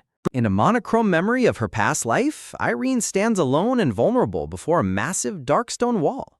Back in the present, Irene and Princess Cecilia sit side by side on the couch, a heavy, silent tension hanging between them. Irene recalls a chilling memory of Princess Cecilia smiling brightly in front of a blood-stained Michael and herself, wondering if the princess actually wanted her dead in her past life. Sweating and looking down anxiously, Irene realizes she has no proof and no way to confirm her suspicions, making her feel incredibly uneasy in the princess's presence. Princess Cecilia turns to address her, causing a startled Irene to look up with a tense and guarded expression. Close-up of Irene's hand resting on her lap, the silver ring shining softly under the greenhouse light. Princess Cecilia reaches out and gently takes Irene's hand, smiling warmly as she begins to speak about the powerful artifacts in their possession. Princess Cecilia smiles warmly at Irene, wearing a crimson-patterned dress and ornate jewelry as she sits on the plush couch. A close-up of Princess Cecilia's hand shows her wearing a gold ring adorned with a glowing orange gem on her ring finger. Irene stares at the princess's hand, her purple eyes wide with sudden shock and a sweat drop forming on her face as she recognizes the ring. In a memory of her past life, Irene remembers the night she purified Sir Michael and recalls the ring he left in her room, realizing it looks exactly the same as Princess Cecilia's. Princess Cecilia smiles calmly, noticing Irene's reaction and holding her hand up with a soft, knowing, "Oh." Princess Cecilia gently touches her ring, telling Irene that she can inspect it closely if she wants. Irene looks at the ring in disbelief, reaching out a trembling hand as she processes the shocking truth. Irene recalls the properties of the artifact, remembering that if someone enters a dungeon carrying it, it drastically reduces the owner's power and abilities. The narrator explains that the debuff is enough to make even a top-tier fighter who normally slays high-grade monsters with ease struggle against low-grade ones. Princess Cecilia gives a sharp, cunning side-eye, her friendly smile hiding a deeply calculated and dangerous intent. Another noblewoman clasps her hands together with a bright, adoring smile, while Princess Cecilia watches with a smug, pleased expression. Princess Cecilia laughs softly behind her hand, dismissing the high praise as nothing more than exaggerated rumors. Irene is completely stunned, her mind racing as she wonders what she just heard and realizes that if Cecilia's words are true, it makes perfect sense why Sir Michael suffered a near-fatal wound in the dungeon. A memory of Sir Michael shows him lying unconscious in a bed, covered in severe bruises and bandages. Irene contemplates how the dangerous debuff ring ended up among Michael's belongings, questioning if the princess gave it to him or secretly slipped it in. Looking extremely tense and breaking out in a cold sweat, Irene desperately tries to find an explanation, wondering if she was meant to be the next target after Michael. Princess Cecilia breaks Irene out of her thoughts, looking over with a gentle smile and calling her name to ask what she is thinking about so deeply. Princess Cecilia reaches out to place the dangerous gold ring directly into Irene's open, trembling palm. A smug noble girl with twin tails crosses her arms and speaks up, claiming she has been highly curious about something regarding Irene. Startled by the sudden question, Irene looks up with a guarded expression, politely asking what the girl wishes to know about her. A close-up of Irene's tense, sweating face highlights her violet eyes as she prepares herself for whatever trap or question is about to be thrown her way. In a shocking, intimate memory, Sir Michael and Irene are shown together, flushed and breathing heavily in the midst of a passionate purification ritual. Back in the conservatory, a noblewoman gasps and scolds the twin-tailed girl, who simply pouts and turns her head away playfully. A close-up of Irene's collarbone shows the purple gem choker she wears, as a whisper echoes that Michael must suffer from severe demonic energy. The memory of the intense purification ritual flashes back, emphasizing that purifying Sir Michael of his demonic corruption must be incredibly exhausting. Against a dark, swirling red background, the narration notes that with Irene's current level of power, the exhausting purification ritual might take all night to complete. An overhead view of the grand glass greenhouse shows the noblewomen sitting around the tea tables, a heavy, mocking atmosphere descending upon the gathering. Several noble ladies cover their mouths as they snicker and giggle, clearly amused by the highly inappropriate and scandalous implications of the question. The noble ladies sitting on the opposite couch exchange knowing, smug smirks, enjoying the subtle humiliation directed at Irene. Irene sits perfectly still, staring blankly ahead with a pale, completely emotionless expression as the whispered insults fill the room. An overhead shot of the conservatory emphasizes Irene's complete isolation as she sits amidst the crowd of mocking noblewomen. Irene reflects in her thoughts that when others insult her and attempt to make her a laughingstock, she has learned how to easily maintain a straight, stoic face. Under the heavy, dark shadows of her past, Irene sits with her hands clasped tightly in her lap, showing absolute composure despite the tension. In a monochrome memory of her past life, Irene recalls being surrounded by glaring servants, guards, and noblemen who despised her, yet she had to plaster a bright, hollow smile on her face to survive. Close-up of past Irene's forced, melancholic smile under the glaring eyes of the high society nobles who look down on her. Back in the present, Irene's expression grows cold and dangerous as she hears the noblewomen carelessly throw around words that insult Sir Michael. The twin-tailed girl and her companions continue to giggle and whisper, completely unaware of the furious storm brewing inside Irene. Against a dark, ominous backdrop with red crossed marks, the narration states that without Sir Michael's bravery, more than half of the people mocking him in this room would already be dead. Close-up of Irene's piercing violet eyes as she listens to their petty gossip, her gaze hardening with absolute contempt. Irene tightly clenches her fists in her lap, her knuckles turning white as she holds back her immense anger. Forcing a sweet, calm smile onto her face, Irene gently responds, "Of course," maintaining her perfect ladylike poise. Irene gracefully raises her hand, preparing to deliver a calm but devastating verbal counterattack. Princess Cecilia watches her with a surprised and highly guarded expression, sensing the sudden shift in Irene's aura. The twin-tailed girl flinches, looking incredibly flustered and sweating as she nervously asks what exactly Irene means. A holy, glowing memory of Sir Michael shows him kneeling in prayer under a radiant golden cross as the Holy Knight Commander. Irene covers her mouth in mock surprise, her eyes wide as she prepares to trap her detractors in their own words. The twin-tailed girl flinches in absolute terror and shock as Irene asks if she is harboring profane thoughts about the sacred purification Sir Michael receives. Irene looks down with a cold, dignified expression, stating that while she may lack common knowledge, even she knows that prying into another pair's purification is incredibly rude. As a golden light shines over the image of a praying Sir Michael, Irene coldly reminds the room that slandering a holy knight who is the sword of God is nothing less than an insult to God himself. Sir Michael is shown in a holy light, looking serene and devoted, as Irene's final words seal the absolute silence of her terrified detractors. Irene warns that slandering Sir Michael is a grave crime of blasphemy that can send someone to a temple trial, leaving the twin-tailed noble girl trembling in terror. Terrified by the threat, the twin-tailed girl stands up abruptly in a panic, while Irene calmly asks what she wishes to know next. Princess Cecilia raises her hand to intervene, calmly declaring that it is enough to put an end to the brewing dispute. Smiling warmly, Princess Cecilia claims that the girl was merely asking out of curiosity with no ill intentions. The twin-tailed noble girl frantically explains that she would never dream of insulting Sir Michael. Irene sits back gracefully, silently observing as her detractors desperately back down from their previous insults. A heavy silence falls over the room as the other noble ladies sit in stunned, nervous silence. The twin-tailed girl and her companions tremble as sweat breaks out, completely intimidated under Irene's sharp gaze. A tense silence descends upon the grand glass greenhouse as the mocking atmosphere completely dissipates. As Princess Cecilia sips her tea in silence, Irene can clearly feel the princess's mood turning sour behind her calm facade. A close-up of Princess Cecilia shows her gracefully sipping her tea, hiding her irritation beneath a placid expression. Suddenly, a maid opens the large doors of the conservatory and announces that Miss Myers has finally arrived. Both Princess Cecilia and Irene turn their heads toward the entrance, curious about the newly arrived guest. A gentle, modest young woman named Cynthia Myers enters the room, bowing politely as she thanks the princess for inviting her. Irene's eyes widen in sheer shock as she recognizes the name Cynthia Myers, a sudden chill running down her spine. Irene recalls that in her previous life, Cynthia Myers was a grade 4 purifier and the person who had obtained the powerful invisibility ring. Bowing humbly, Cynthia holds out a pink tea container, presenting it as a small token of gratitude for the invitation. Two snobbish noble ladies instantly cover their mouths and laugh, whispering cruelly about how cheap the tea leaves are and how even maids refuse to drink them. Cynthia blushes in deep humiliation, clutching her humble gift tightly as she looks down anxiously in front of the mocking crowd. A close-up of a subtle, mocking smile reveals the cold, elitist satisfaction of the nobles enjoying Cynthia's embarrassment.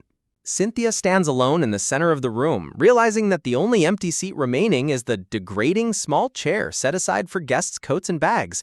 Cynthia looks down in absolute distress, while Irene realizes with a shudder that this was the exact same humiliating trap used against her in her previous life. Staring at Cynthia's plight, Irene breaks into a cold sweat as she is reminded of her own past suffering and isolation. Irene notes that the hostile, predatory atmosphere that had been waiting to destroy her instantly shifted to Cynthia the moment she walked into the room. The narration explains that the more flustered and distressed Cynthia became, the more the high society ladies enjoyed utterly ignoring and mocking her. Seeing Cynthia holding her cheap tea, Irene remembers the exact same cheap gift she had brought to this gathering in her past life. The painful memory of how she was isolated, degraded, and treated like an outcast in her previous life flashes vividly in Irene's mind. Overwhelmed by nausea and deep disgust for the noble's cruelty, Irene stands up, desperately wishing to escape this toxic greenhouse. Irene turns her back to the gathering, unable to endure the suffocating atmosphere for even another second. Princess Cecilia looks up with a cold, piercing gaze, silently observing Irene's sudden and abrupt movement. Irene quickly offers her excuses, politely thanking the princess for her understanding as she prepares to make her exit. As Irene walks away, she passes right by Cynthia, who remains slumped in her humiliating seat, clutching her gift in silence. As Irene walks past Cynthia, her foot suddenly slips, causing her to lose her balance. With a startled cry, Irene stumbles forward and falls directly into Cynthia's arms, shocking both of them. Cynthia immediately catches Irene, holding her gently and asking with genuine concern if she is all right. Clasping Cynthia's arm, Irene feigns a sudden wave of dizziness, looking up with wide, helpless eyes to make her act convincing. Taking advantage of the situation, Cynthia supports Irene, helping her walk out of the grand conservatory doors together. Back inside, Princess Cecilia sits alone on her plush couch, staring at the closed doors in a heavy, contemplative silence. A soft, irritated sigh escapes Princess Cecilia's lips as she realizes her carefully planned trap has been entirely disrupted. Princess Cecilia's eyes flash red with a dangerous, scheming smile, her sweet facade completely melting away into sheer malice.